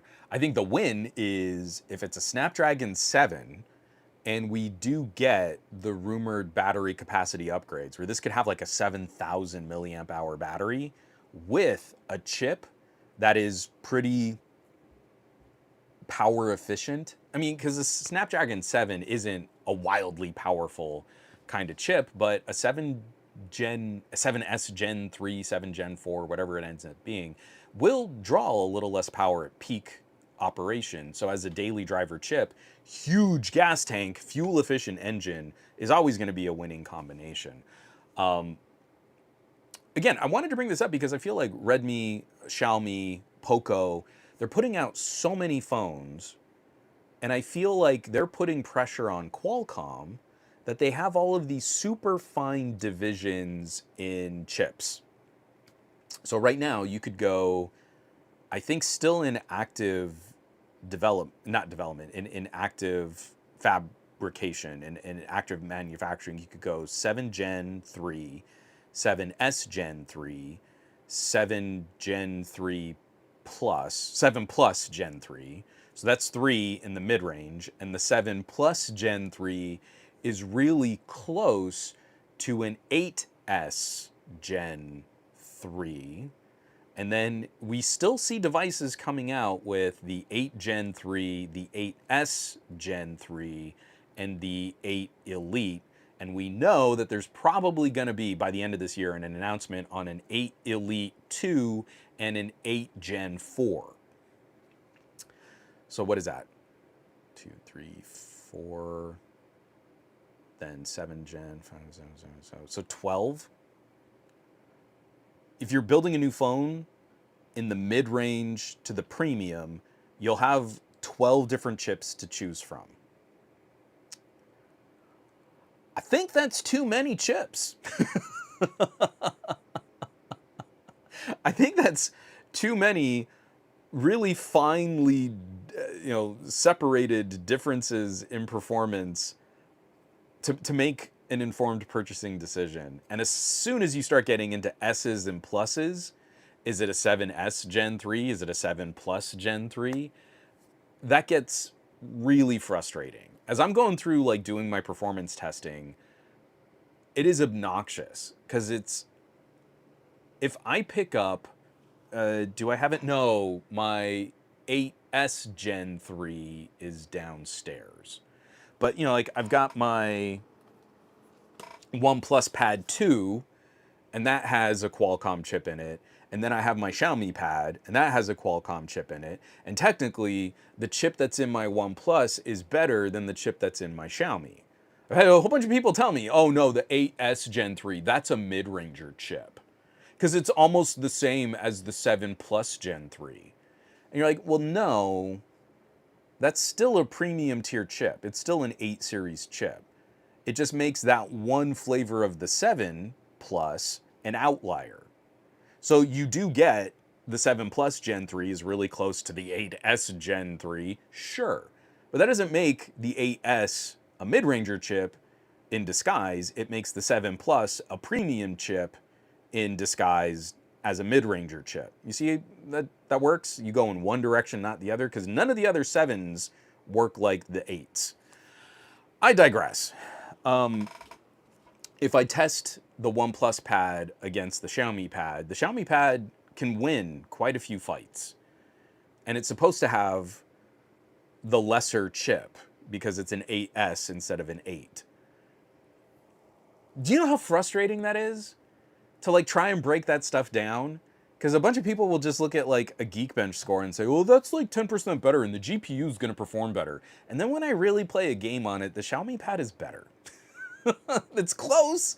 The OnePlus Pad 2 is still a monster machine. But it doesn't win all of those fights. So you can't just look at what the chip is. Is the chip in a smaller phone? Does it have better cooling built into it? Is it in a bigger phone?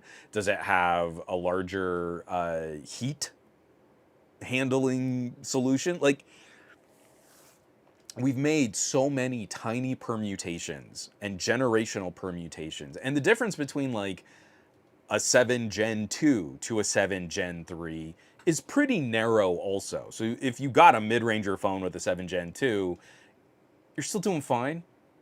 I could still use a Snapdragon 765 from 2020 as a daily driver phone today.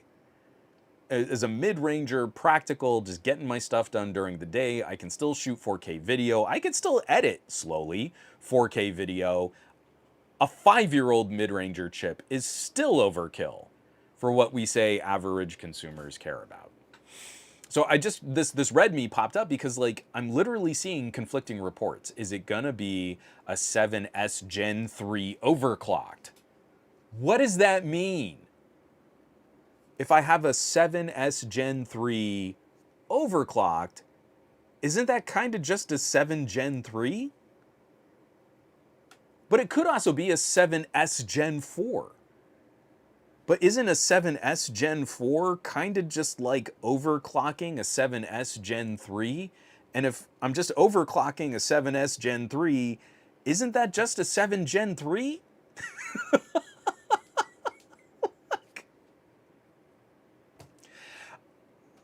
I know Qualcomm does this because there's a market for it. A manufacturer like Xiaomi is literally asking them, we need a marketing bullet point.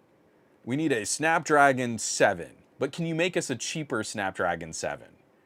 And Qualcomm goes, yeah, sure, we can bend down a chip and make it worse and charge you less. And they're like, cool, do that.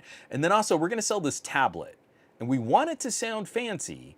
Can you make us a Snapdragon 8 that isn't as expensive as the 8 Gen 3?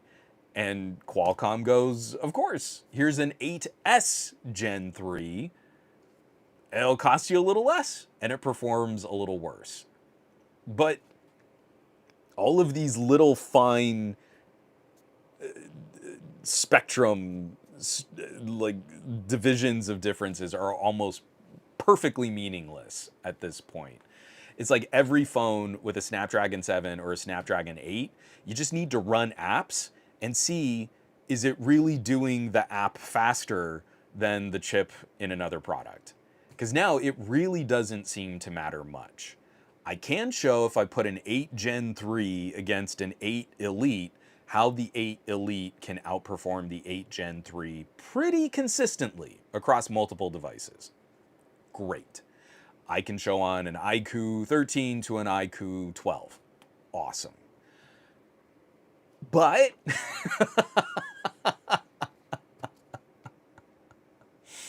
it's it's gotten ridiculously silly. Farhan is saying, I don't even get why the 7 Plus exists since it's basically the 8S without the AV1 codec. And that's the thing that I think is hilarious, is people will say that the 8S Gen 3, like I just did that Motorola review, the Motorola Razr Plus. And I said in the video, it's horse poop that anyone would call this a mid-ranger chip. And literally one of the first comments I got is, well, actually, it is a mid-ranger chip because it's almost exactly the same as the 7 Plus Gen 3 you see. And you're like, no, you idiot, you blithering, mouth-breathing, knuckle-dragging, well, actually moron. The 7 Plus is a premium chip in disguise. The 8S is a premium chip. I don't know what to tell you. You're really bad at tech. And that's the comments I'm gonna get because someone memorized specs on GSM Arena. And so yeah, at some point you're releasing a 7 Plus because that will be in a certain price envelope. And so Qualcomm isn't going to charge you as much for a 7 as they will an 8. And we're talking down to like pennies of price differences for phones that will sell hundreds of thousands of units, maybe a couple million. And then that's going to add up and you're going to make the right fit. But then you release so many phones. There are so many Redmi and so many Xiaomi and so many Xiaomi S and so many Pocos. And you've just saturated this market with too many devices that overlap like 95% of the functionality, but one's a little faster here and the other's a little slower there. And you're like, there's no way to keep up with that. And there's no way to make that meaningful to consumers, let alone even to tech enthusiasts. Because tech enthusiasts are leaving stupid, moronic comments on my video. Well, actually, the 8S is the mid-ranger chip. From Ducey, I do wonder if the mid-range sector is even that competitive for Chinese brands to keep doing refreshes every half year. That convolutes their lineup and the market as a whole even more. And I think it's just the saturation effect. It's they make a batch of phones at the lowest possible price that they can make that phone, and then literally 6 months later, the components that they can buy at a certain price window have changed. So that's when they come out with a refresh for all of their phones. I think it is literally down to that kind of distribution and shipping strategy. So it's not that they've got any kind of long-term plans. It's literally like Lego pieces. They know they can put a phone together. They're looking at a certain build material. And we saw this especially like with Poco. When 5G started getting incorporated into Poco devices, almost all of those Pocos were lower performing phones than the year before. Like every chip went down a generation to account for the increased costs of putting in a 5G radio. Like especially the Poco M and Poco X, there was 2 years where if you got an LTE Poco, it was demonstrably more powerful than getting a 5G Poco. Until those prices leveled off, fell, the tech got more accessible, and then they could start building back up again, especially on the Poco X series. But so Farhan is saying, the 7S is a watered down version of the 7. So why would you overclock a 7S? Do you see what I'm saying? Like, so we've got the 7S, and that's lower, and then we have the 7, and that's medium, and then we have the 7 Plus, and that's higher, that's good. Totally get that. So why would you take a 7S and overclock it instead of just buying the 7? Sure, I guess you can get that that chip cheaper, but like after a point, why have the divisions? Why is Qualcomm making ostensibly in 1 year they're shipping 5 different 7 series chips? And some of these are just minor differences in terms of clock speed already on paper. But I guess Qualcomm will charge you more for the 7, so you buy the 7S and then you make it sound fancy that it's overclocked. It's kind of like what Samsung does. Oh, this is the Qualcomm Snapdragon for Samsung version of the chip. No, it's the same chip. You're just playing around with some clock speeds, and then you're also neutering the chip so that we can't use those performance increases anyway. So anyway.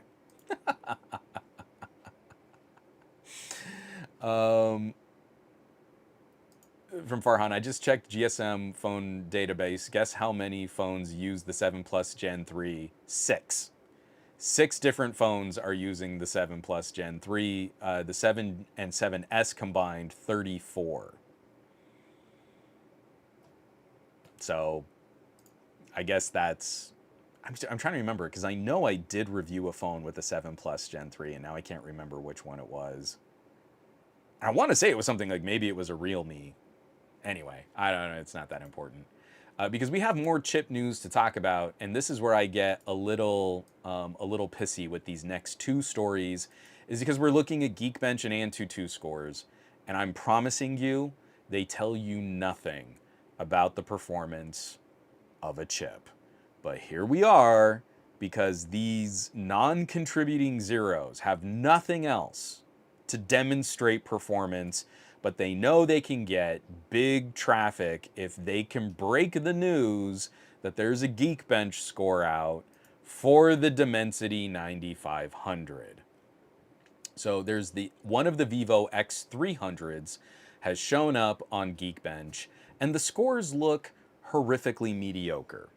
Because this is a phone that is not ready for prime time. It is not running finished software. The optimization on these things always take months. Like it takes a while to improve the performance of a phone And usually that happens after the phone launches.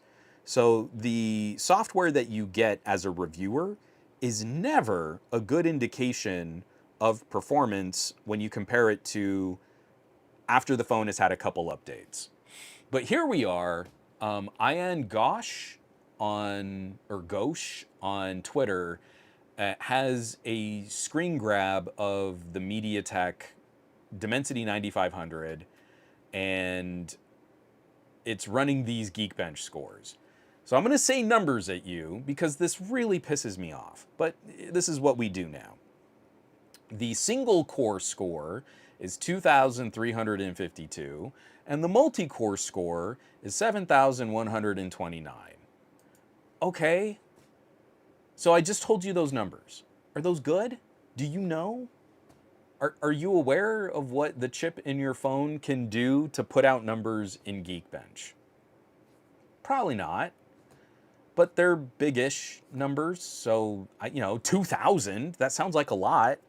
So here is my Vivo X200 Pro. Not the X200, which does perform worse than the X200 Pro. So if we're comparing an X300 against an X300 Pro, I would expect these scores to be different. They're different sized phones. They have different batteries. They have different heat cooling. They have different cooling solutions. That impacts the performance on the chip. But my best scores in Geekbench, my best single core score is 2,700, whereas on the Dimensity 9500 in this phone, it's 2,300. And my best multi-core score is 8,067, almost 1,000 more than the multi-core score on this Geekbench chart. So do you see, do we think that MediaTek is gonna move to market with a chip that performs significantly worse? It could happen. That did happen in a practical way with the Samsung Qualcomm chips, with the Snapdragon 888 and the Snapdragon 8 Gen 1. They could get bigger Geekbench scores, but in real world applications, they performed way worse.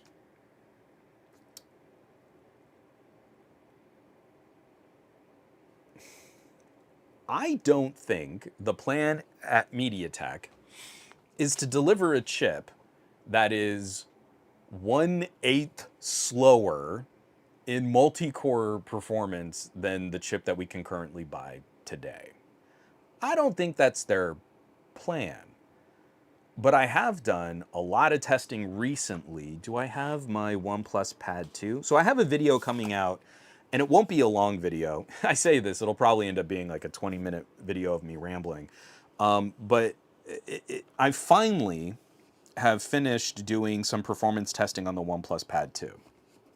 And the reason why this was tricky is it took a while for OnePlus to roll out some updates. Why aren't you opening apps? Why are you being annoying? Sorry, let me get Geekbench up because we care so much about our Geekbench scores. And this is dumb and it's frustrating and I hate it. So before, on the, I'm holding this up like you're going to be able to see this tiny reflective Geekbench score. Before, on the original launch software back in June, my multi-core score was 9,200.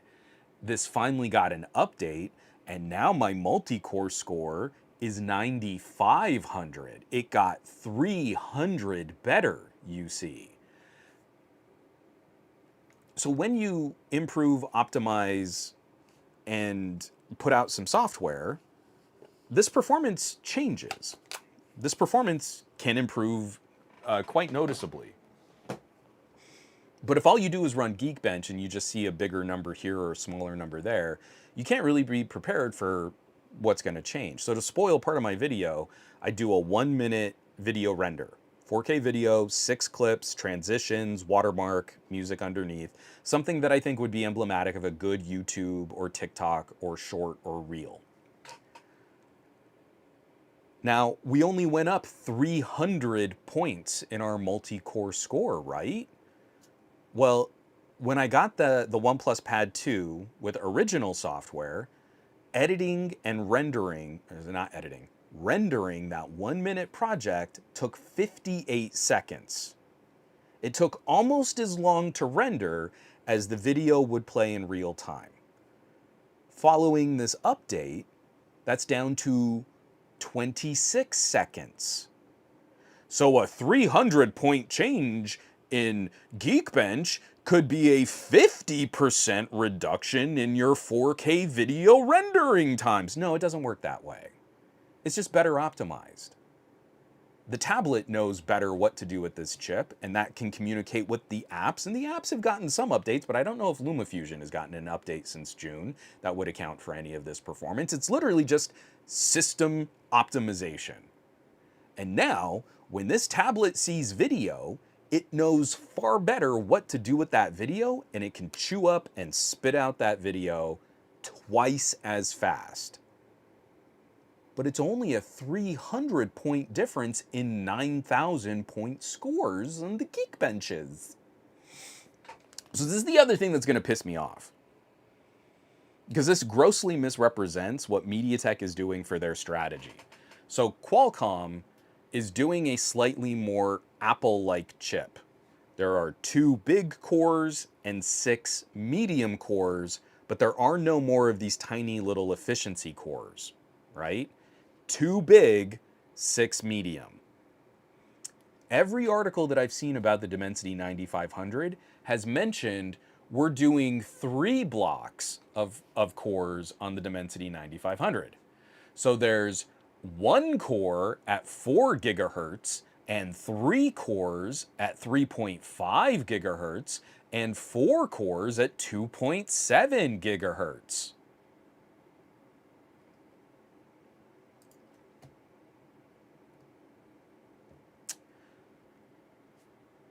But they don't say what cores they're using. So that sounds similar to a tensor. A tensor has 1 higher clocked core and a bunch of medium cores and a bunch of small cores. But that's not what a Dimensity is. A Dimensity is a monolithic, a huge block of big, huge cores, and then a smaller medium block of medium cores, 4 and 4. One of the really big cores can clock faster. 3 of the really big cores are reined in a little bit, and then all of the smaller, the medium-sized cores are, I think they're A720s, are clocked even lower. There are no little efficiency cores. The tensor is going to have a bunch of little efficiency cores, a group of medium-sized cores, and then 1 really big fast core leading the pack. Fundamentally different CPU construction. Wildly different CPU design. But I promise you, you go and look up articles on the Dimensity 9500, you're going to hear a bunch of people, yeah, and they're going to come in 3 different blocks based on clock speed. But you know what? Clock speed isn't created equal. If I had an X core versus an A720, the X core is going to get more work done per clock. So if they were both clocked at 3 gigahertz, they wouldn't be equal work accomplishers at the same clock speed. So every time we play this stupid game of just saying the clock speed, you don't know, is that the clock speed on an AMD Athlon? Hold on, let me make this more modern, because now I'm getting old and cranky and crotchety. Is this 3 gigahertz on an Intel Core i9, or is this 3 gigahertz on an Intel N100 Celeron? Do you see? Like, the design of the CPU would change. Is this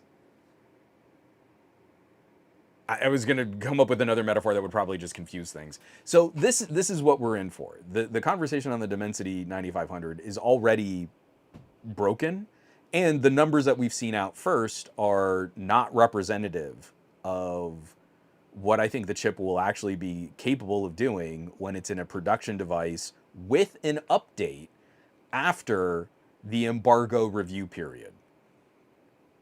Because if this is what makes me so frustrated. So I have the OnePlus Pad 2. If I had just shown you day one pre-update performance, that's not how most people will experience this tablet. But the software we got as reviewers was pre-release software. But did anyone mention performance problems? No, because they just ran a Geekbench and the Geekbench numbers were pretty big, so they just ran with that. So if I show you, no, actually performance in video and also in audio rendering was slower than I was expecting, or slower than it should be for a Snapdragon 8 Elite, then you would go, oh, see, OnePlus just can't make a good product. But then it gets updated. And now it's actually class leading. Now it's at the forefront of the most powerful devices running Qualcomm chips. But you actually have to ride that out. And look at how many people will pick up a OnePlus. You know they reviewed it with the pre-release software and they finished their review, and then there was an update after it went out to consumers, but they didn't update their review. They stuck with the pre-release software review. So we're stuck in this we're stuck in an incomplete conversation, and you won't get another follow-up on OnePlus until they release an entirely new product. So when the OnePlus 14 comes out, a bunch of people are going to review it on pre-release software, and you'll never hear about all the updates, the bug fixes, the polish, the animation engines, the new things that make that OnePlus dramatically more powerful until the OnePlus 15 comes out in a pre-release state. Rinse, repeat, rinse, repeat. And the same thing is now kind of happening to MediaTek and the Dimensity chips, because MediaTek won't come out and say, if you want the absolute fastest video and media encoding performance, our chip is the way to go. And you can even do the Billy Bob Thornton thing. Yeah, Qualcomm's used to be the fastest, but they're not. They're not anymore. Watch what happens when I put this video into LumaFusion. This isn't us testing with a benchmark app. This is a real app. You can go and install it and edit this video. We'll even put the video project files up publicly so everyone can see the project that we're working with, and you can run the test yourselves and see how fast your phone performs this test. And then just go to town. But they won't even talk about their own product like they like their own product. They're letting Qualcomm walk away. Again, they're forfeiting their conversation, and they're letting Qualcomm fill in the air there. So I think it's interesting because MediaTek is going to beat Qualcomm to their announcement by one day. People like me aren't going to be invited to the MediaTek Summit or the Qualcomm Summit, because why do that when you can just hire a bunch of really pretty influencers who use iPhones to talk about Snapdragon and Dimensity? That's going to get you more traffic, so do that instead, I guess. But I am really tired of like bashing my face into my computer's keyboard to say, no, actually there is a substantial performance difference, delta improvement, and even MediaTek won't step up and say, we do this better. We can show you, we can show all our work, you can replicate it, we'll put all the information and all the data out there, our chip is better. They won't even do that on their own YouTube channel, and it's like all they want to do is have everybody else make videos about their products, and I guarantee you the vast majority of people making videos on these products finish making that video and then go, okay, time to use my iPhone with my MacBook again.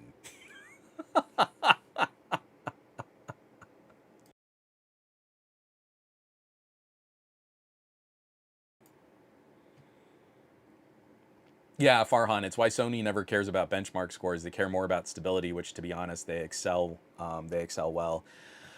And there are different ways to build around those phones, but as we saw this year with the Xperia 1 Mark 7, I think that strategy kind of worked against them.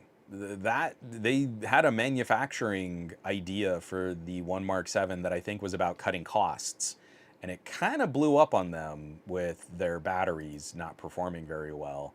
It's just kind of a bummer to see, like, I think up to the 1 Mark 5, Sony nailed it. The 1 Mark 6, they kind of floated it. And now the 1 Mark 7, I think we're starting to see the impact of cutting costs to keep your phone expensive and make more profit is going to work against Sony. Sam, but what's the solution, Juan? Reviewers can't just upload videos about phones every time a phone is updated, but they do with Pixel feature drops. They do with Apple OTAs. They do with the incredible amount of conversation that surrounds One UI updates, but they won't with a OnePlus. So you just have to know this is rigged on popularity. You're never going to get a clear, consistent look on how a OnePlus improves, like you will every single decimal point update that people have to talk about with an iPhone. So we're not really consistently reviewing. All we're doing is reinforcing the popularity of every brand based on what brand had already done more marketing. We dominate news cycles with Pixel feature drops, Samsung One UI updates, and Apple OTAs. Aren't those the three companies that spend the most on marketing? So yeah, that was a huge argument we used to get into at Pocket Now, because I wanted to do more coverage. Like, hey, there was an update to the OnePlus 6. Don't you guys care about the OnePlus 6? And I love showing off the Thunder Purple OnePlus 6. And then they'd say, well, no, but I mean, like, if we spend time on that video, it probably won't get as much traffic as just us doing another Apple headline.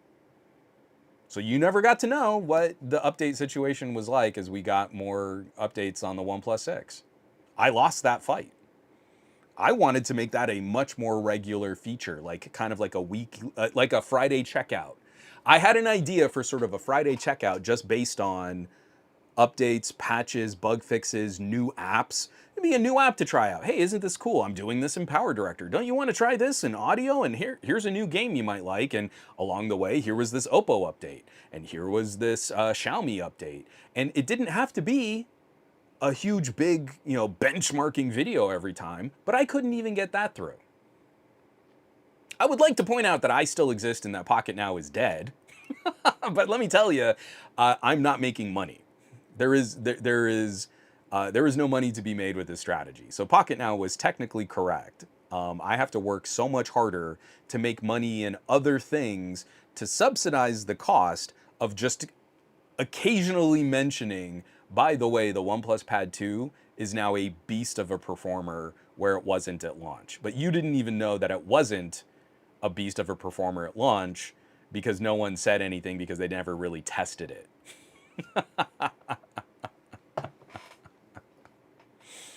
So we can devil's advocate this all the way into oblivion.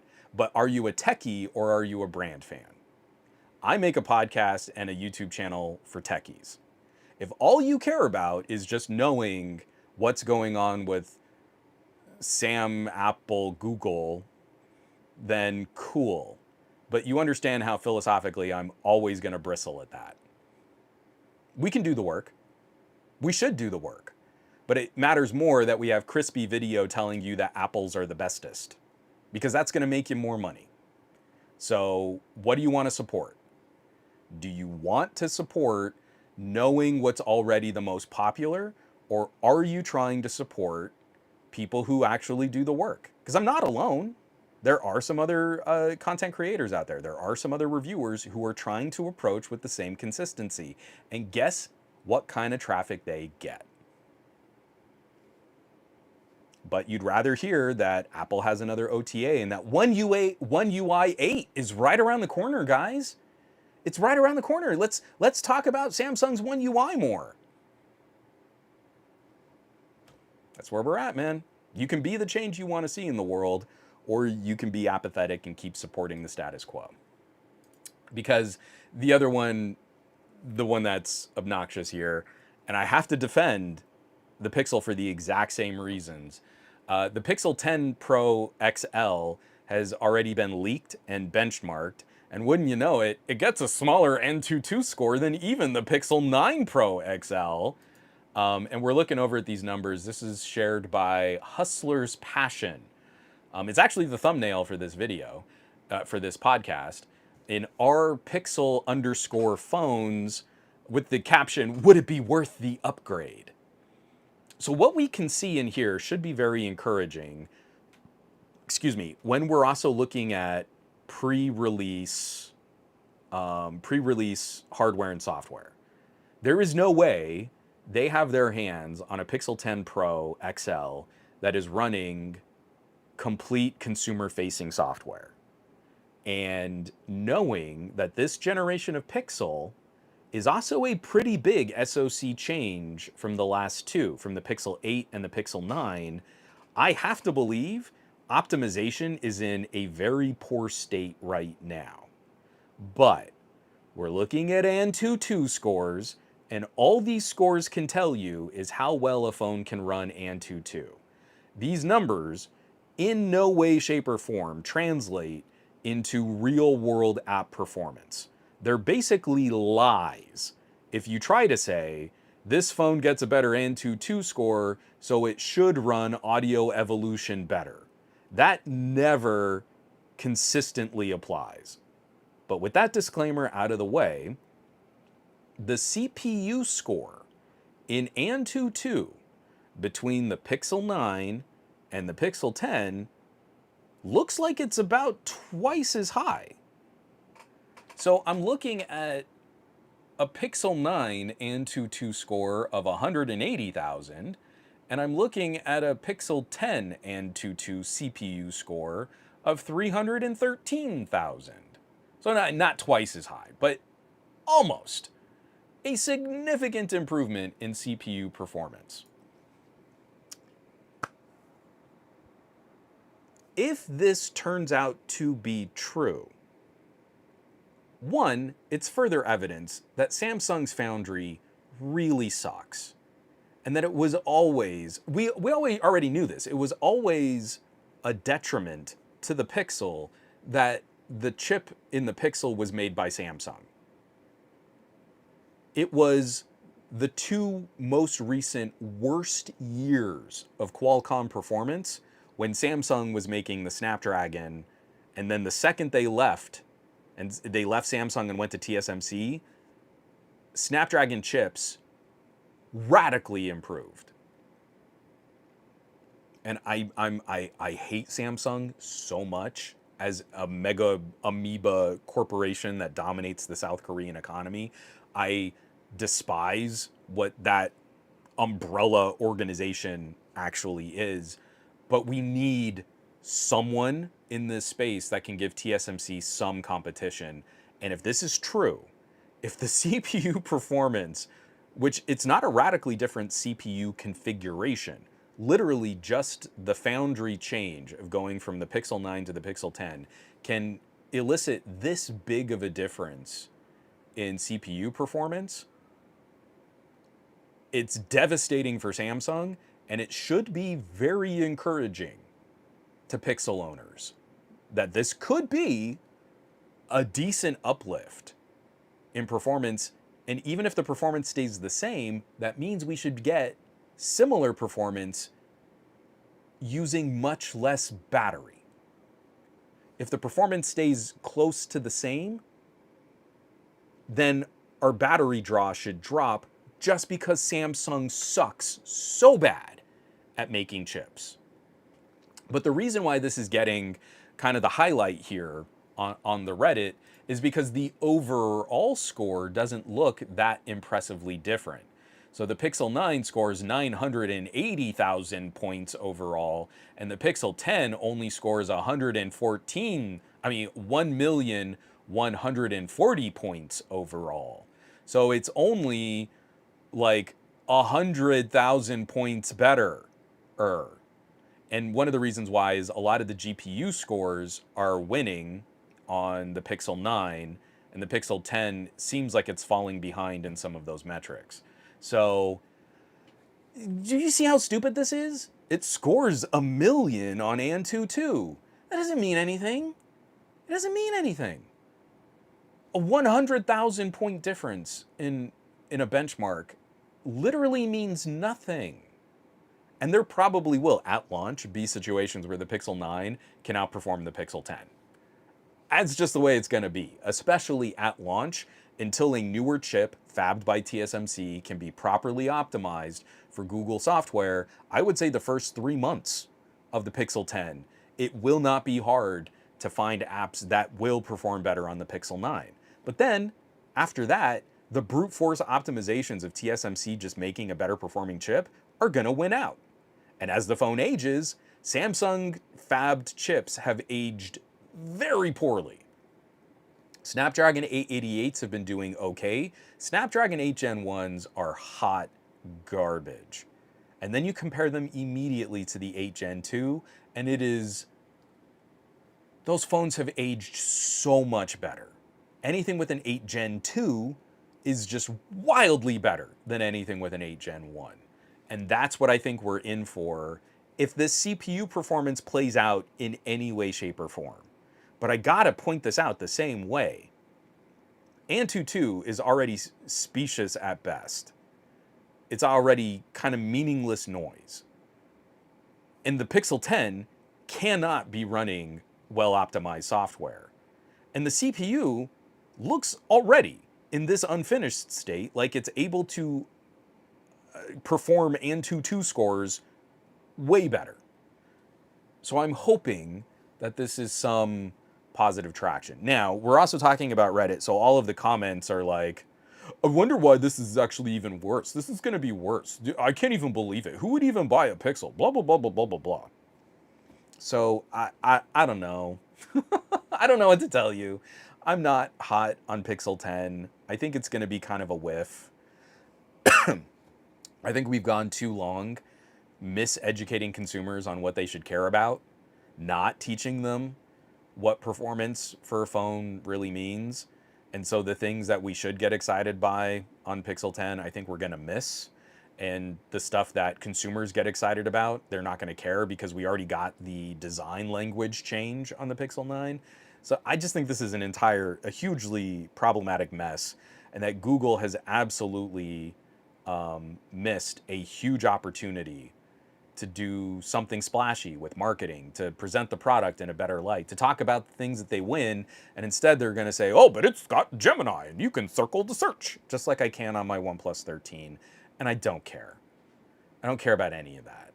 But if I get a better chip from TSMC, I can at least point to that and say, hey, you know, if you use your Pixel 10 the same way you use your Pixel 8, you're going to see a significant improvement in battery life. And that's going to help because it's still going to charge slow as poop. But at least you won't have to charge it as frequently. So kudos, I guess. The phone got way more expensive, but it should be a little bit better. I don't know. I don't even, like, what am I looking for here? What am I missing? Maybe I'm missing something. I don't know. It's just silly. So I do have to take a quick pause. JMan150 gifted a tier 1 sub to Aditya Anil. JMan has given out 74 gift subs on this channel. I have to highlight that, celebrate that. We're getting to the end of this podcast. Just talking about some really nerdy stuff. And I expected, like, my audience is half of where we started. Because, man, this stuff gets super nerdy, and I'm not expecting people to follow through all of the silicon diatribes and rants and cranky whining. But JMan150, thank you so much. You get another acapella fanfare of glory. And I really do appreciate it. It means a lot. I'm struggling in a mental health kind of way with seeing how these conversations are playing out, and of how people seem to purposely want to misrepresent products based on marketing. It should matter to us that we care about, as the enthusiasts, as the smallest chunks of these audiences, and that we shouldn't be defending major YouTube channels who have the resources and have the talent and have the capability to do this stuff right. Oh, but they just can't. How could they? I don't have the money and the resources and the time to do this right, but I held a major part of my OnePlus Pad 2 review until I had better data to share with y'all. Because it was the right thing to do. And I'm all by myself here. No one is helping me run these tests. There is no shortcut for me to abbreviate this. If I do a video rendering test, I got to do a video rendering test. Do you know how long it takes to transfer the files to do a video rendering test to a new device? It takes a while. It takes a long while where I'm sitting there babysitting file transfers to then install apps, to run and time the tests, and then make a video telling you about the performance of that. So no, major YouTube channels where they've got, extra producers and maybe they have multiple talent that can talk to people on camera and they're well funded, or maybe they're owned by a Valnet or a Condé Nast, they don't get a pass because it's kind of hard to test all the phones. Then get out of the way. Then stop. And let people who are actually trying to do this work do the work and not have to shout out over people that are just sharing BS Geekbench scores on social media. Or take our work, credit us appropriately, and give some audience to us since we're willing to put the time in.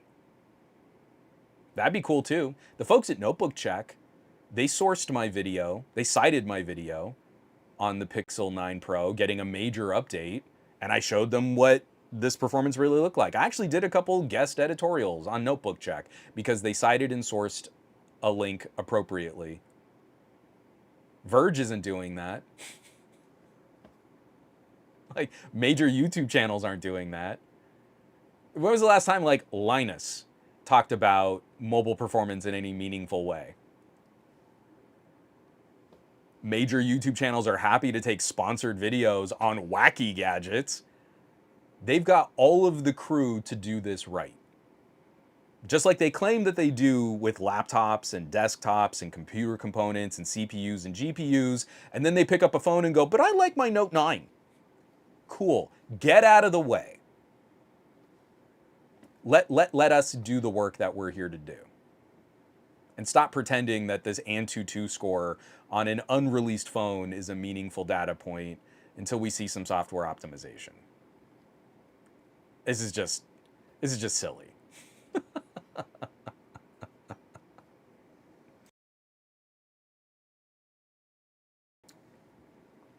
From Farhan, the irony is the Exynos used to be a great Snapdragon beater. It was until the Snapdragon 855 that Exynos started to struggle. I think in head-to-head performance, no, I think you're right. I think the 855 was a good turning point. The 835 was a good chip. It was a nice bump over the 820, but I think you're right. I think the performance delta between Exynos and the 830 and the 840 were much closer. But the 855 is still something else. If you can find an old beat-up phone with a Snapdragon 855, it'll still hang with and outperform a lot of the newer 7th gen mid-rangers that we have today. It might lose in Vulkan performance, if you're testing GPUs and stuff, but 855 and 865 are still these high watermark, incredible performance per watt devices that can still run Court, that still handily deliver a overkill performance for what consumers need today. Just glorious examples of chip evolution there. Oh, Amaldi, I'm sorry to hear that. I have the Xperia 1 with Snapdragon 8 Gen 1. It's hot. It's a hot mess, always burning, and the fingerprint almost is never working. And I have that phone still too. I keep flirting with trying to pick up an Xperia 1 Mark V as the last true Xperia 1, but I never did get around to swapping it out. Marie was using the Xperia 1 Mark IV for a while. But she decided not to go with Sony because we lost the Xperia 5. She wanted a smaller phone and she ended up with a Pixel, but because of her OnePlus Watch, I think her next phone will probably be a OnePlus R. So when I show her the OnePlus 13R, it's too big, but then she sees the charging speed and the battery life, and she's kind of over how long it takes to plug in her Pixel 8 and have it finish charging.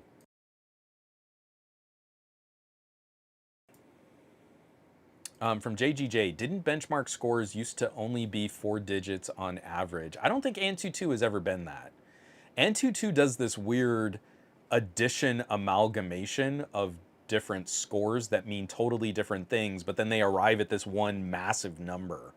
And I want to say that Geekbench 5, the previous version of Geekbench used to have, it was pretty regular that they would have like 5 digit scores. But again, those numbers are meaningless.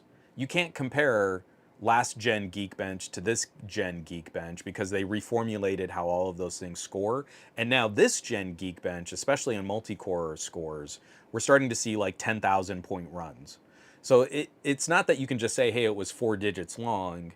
The number used to mean something specifically as a combined score for all of these little individual benchmark tasks that were then timed. So if you go through the results on Geekbench, sometimes you can see some interesting information, like how did it do in file compression, how did it do in search, how did it do in image recognition.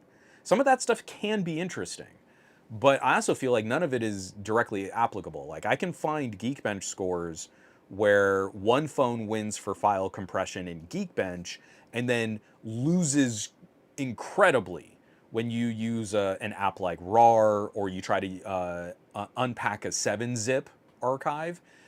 The real world still doesn't line up with the scores that you'll see in Geekbench. But at least when you go granular on what those scores are comprised of, you can see some more interesting information there. This all falls apart when we try to make one big number. And that's Antutu's big problem, is they want to say this phone got 2 million. And it doesn't mean anything. Except it runs Antutu better than a score of only got 1 million. And I can't think of a less useful app to have on my phone. We want to talk about average consumers, and then we want to show them Antutu scores. And none of those average consumers are ever going to install Antutu on their phones. And then they bought a phone because it had the bigger Antutu score, but then it doesn't get work done faster. And this is why I just want to scream at MediaTek executives right now, because I think they're about to lose some of that performance advantage. Like when we go into the next Qualcomm Snapdragon 8 Elite and we go into the Dimensity 9500, I don't think the win for the Dimensity is going to be as dramatic. Right now, it's like a 40% difference when I show like file compression and video rendering and audio podcast mixing. You can use your phone to record a podcast. And when you finish that podcast with the Dimensity, look how much faster it is. That was an hour of audio that we just compressed into MP3, and we did it on a phone. Faster than your laptop can do it. But I think they're about to lose like a good chunk of that advantage, and then it's not going to look as exciting. Right now, it would be crazy exciting, and MediaTek executives are going like, I don't know, if we say something nice about our product, we might get criticized. I guess we should say nothing and let Qualcomm just keep beating us in the messaging because they spend more on marketing. So frustrating. Oh, J-Man was saying, I'm sorry, I was just trying to use up my Twitch points. Well, J-Man, I do appreciate the support, man. It really does mean a lot. From Juan Carlos, anyone know what the Google early pre-order may be on the Pixel 10? It's coming up soon. I really thought like we would have pre-order information out by now, but I think it should be like at least end of this month. I know they got messed up because, man, Google PR is in kind of a mess right now when it comes to the Pixel stuff. They threw all of the Team Pixel people like me, who originally joined hashtag Team Pixel because it was a fun hashtag to show off photography. They threw all of us under the bus, and they were like, oh, but they've always been influencer marketing. And that's a bold-faced lie that is directly contradicted by all of the mentions of Team Pixel on Google's own blogs. So never believe that. But basically they pulled the influencer marketing in-house. So now Google does that directly. So I reached out and said, hey, I know we've had some rough spots. I'm still interested. I have this audience. I talk about performance. I've shown Pixel in the past. I'm looking to produce fair, consistent coverage on this phone, and I heard nothing back. Google did not reach back out to me. So anyone who's getting early access has been Google approved to be a part of their PR. And they're trying to do the same thing like Apple. So all of those tech reviewers who rushed out to say, you can trust me, I am not Team Pixel, and shoved us Team Pixel people further under buses, any of them that have early access, man, you got to kiss the ring. You got to be cool with Google, because let me tell you, they're not reaching out to people like me. They aren't interested in fair and consistent coverage. Yeah, John Gao is saying Pixel 10 is going to have so much advertising around Gemini. I just don't understand. It's not a useful feature and it's not exclusive. It's such a waste. It's just so dumb to me. And Pixels used to have some significant advantages. Remember, they were from Pixel 6 and Pixel 7, they were the multiple big core phones. A Pixel 7 Pro could outperform an iPhone Pro in video rendering with its 2 big core CPU design. It was better. And that's when the Pixel 7 was noticeably cheaper than like a Galaxy S Plus. Now, they've shifted to a CPU core configuration that's like 2-generation old Snapdragon, and it performs like a 3-generation old Snapdragon in real world conditions. Oh, Aditya, I didn't have one challenging big tech media on my bingo card for August. I kind of do that a lot though. I would have kept that on there. Aditya also saying, maybe you need to also spend thousands of dollars on mystery tech unboxings. KMK0, the 855 is GOAT. So I agree with you in terms of the entire SoC having that LTE radio as part of the SoC. But I do have a soft spot in my heart for the 865, even though the 5G modem messed up a lot of radio performance and battery life. KMK0, I mean, just 855 and 865, to me, I said it before, are high watermarks for mobile chip design.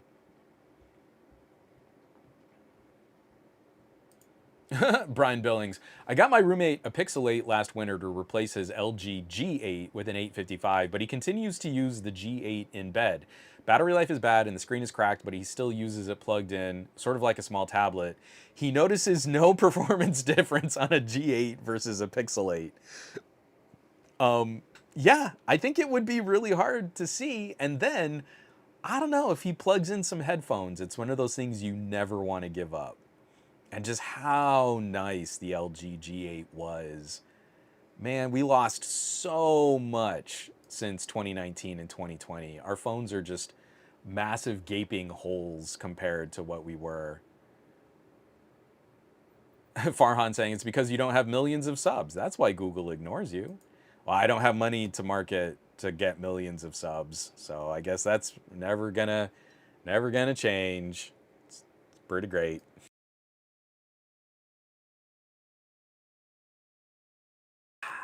So, I think we're going to put a pin in it. I have one other article that is going to be linked, and we were going to include on this week's show. I'll just show it off here from GSM Arena, talking about a new Sony camera sensor that is going to go into the Galaxy S26. It's probably going to go into an Oppo. And next year, if you're a Galaxy fan, it might mean, finally, one of the biggest upgrades for the main camera sensor that we've seen on a Samsung since the original Galaxy S20. So something to keep an eye on, and you can catch that article from GSM Arena on the show notes this week. But I just got to wrap this up. And also, it's just kind of interesting. We're going to see Samsung finally improve the sensor size, and it's still not going to catch a Xiaomi Ultra, but maybe Oppo will scale down their main camera sensor just a tiny bit. We'll see. To me, this stuff is starting to get kind of silly, like Vivo going down a camera sensor size, but maybe that's good enough. And I don't want good enough on an Ultra. I want the best that you have the ability to make. And I don't know. I think that idea is getting a little lost with all of the commentary, because every tech reviewer will come out and say, I can't even see the differences. You can't even see a difference between these different camera sensor sizes because it's all processing. And you're like, you're so stupid. And I hate you so much that you are polluting my hobby with this kind of conversation. And I mean that with love. I hate you. So, folks, more stuff coming out. Chromebook video definitely coming out. It's already in preview. You can catch the Chromebook video on Patreon. It'll probably be coming out tomorrow or the day after on YouTube publicly. I have the OnePlus Pad 2 revisited. So that video is going to be coming out, just talking a little bit more about performance. I'm going to try and knock out this Vivo FE when I can get over my brain and just figure out why I'm having a roadblock talking about this cute little phone. I might be spending some time with the Poco, finally, coming up soon, just because I think that'll be interesting to chat about. And then I have some headphones and some microphones that need some conversation, and those might go to written articles instead of videos. So I'm gonna try, where for the summer I keep saying, hey, I want to get this stuff done, and then roadblock after roadblock after roadblock kind of slows me down. Oh, I also have a portable fridge. Man, like, I've got some cool stuff to talk about. Like, little battery packs, put a fridge on your back, go hike and have, ice cold beverages at the end of your hike. It's really nice. And I just need to take the time to go out and shoot it, shoot video of it. Driving me crazy because, like, there's cool stuff to talk about. Literally, physically cool because it's a refrigerator. So, folks, stay tuned. Lots of stuff is coming to the channel eventually. And well, I'll catch you back here next week for another episode of the Monday Morning Tech Chat Show on the SGGQA podcast channel. Be safe. It's wild out there. Take care of yourselves and your mental health so that you can keep being the amazing tech neighbors your family and friends need. Right now, the people around you don't know how much they need a good nerd in their lives. I just helped a friend get a new phone. She needed a new phone and she went with a OnePlus, and it's blowing her mind. I'm helping my wife. She's using a new smartwatch. She retired her Pixel watch. It's blowing her mind. There are things out there that they don't know they don't know. And it's up to us nerds to help them out. And we can't do that if we're just going to play the rollover apathy game and just let the most popular products win. While we still have some options in this market, we have to use those options.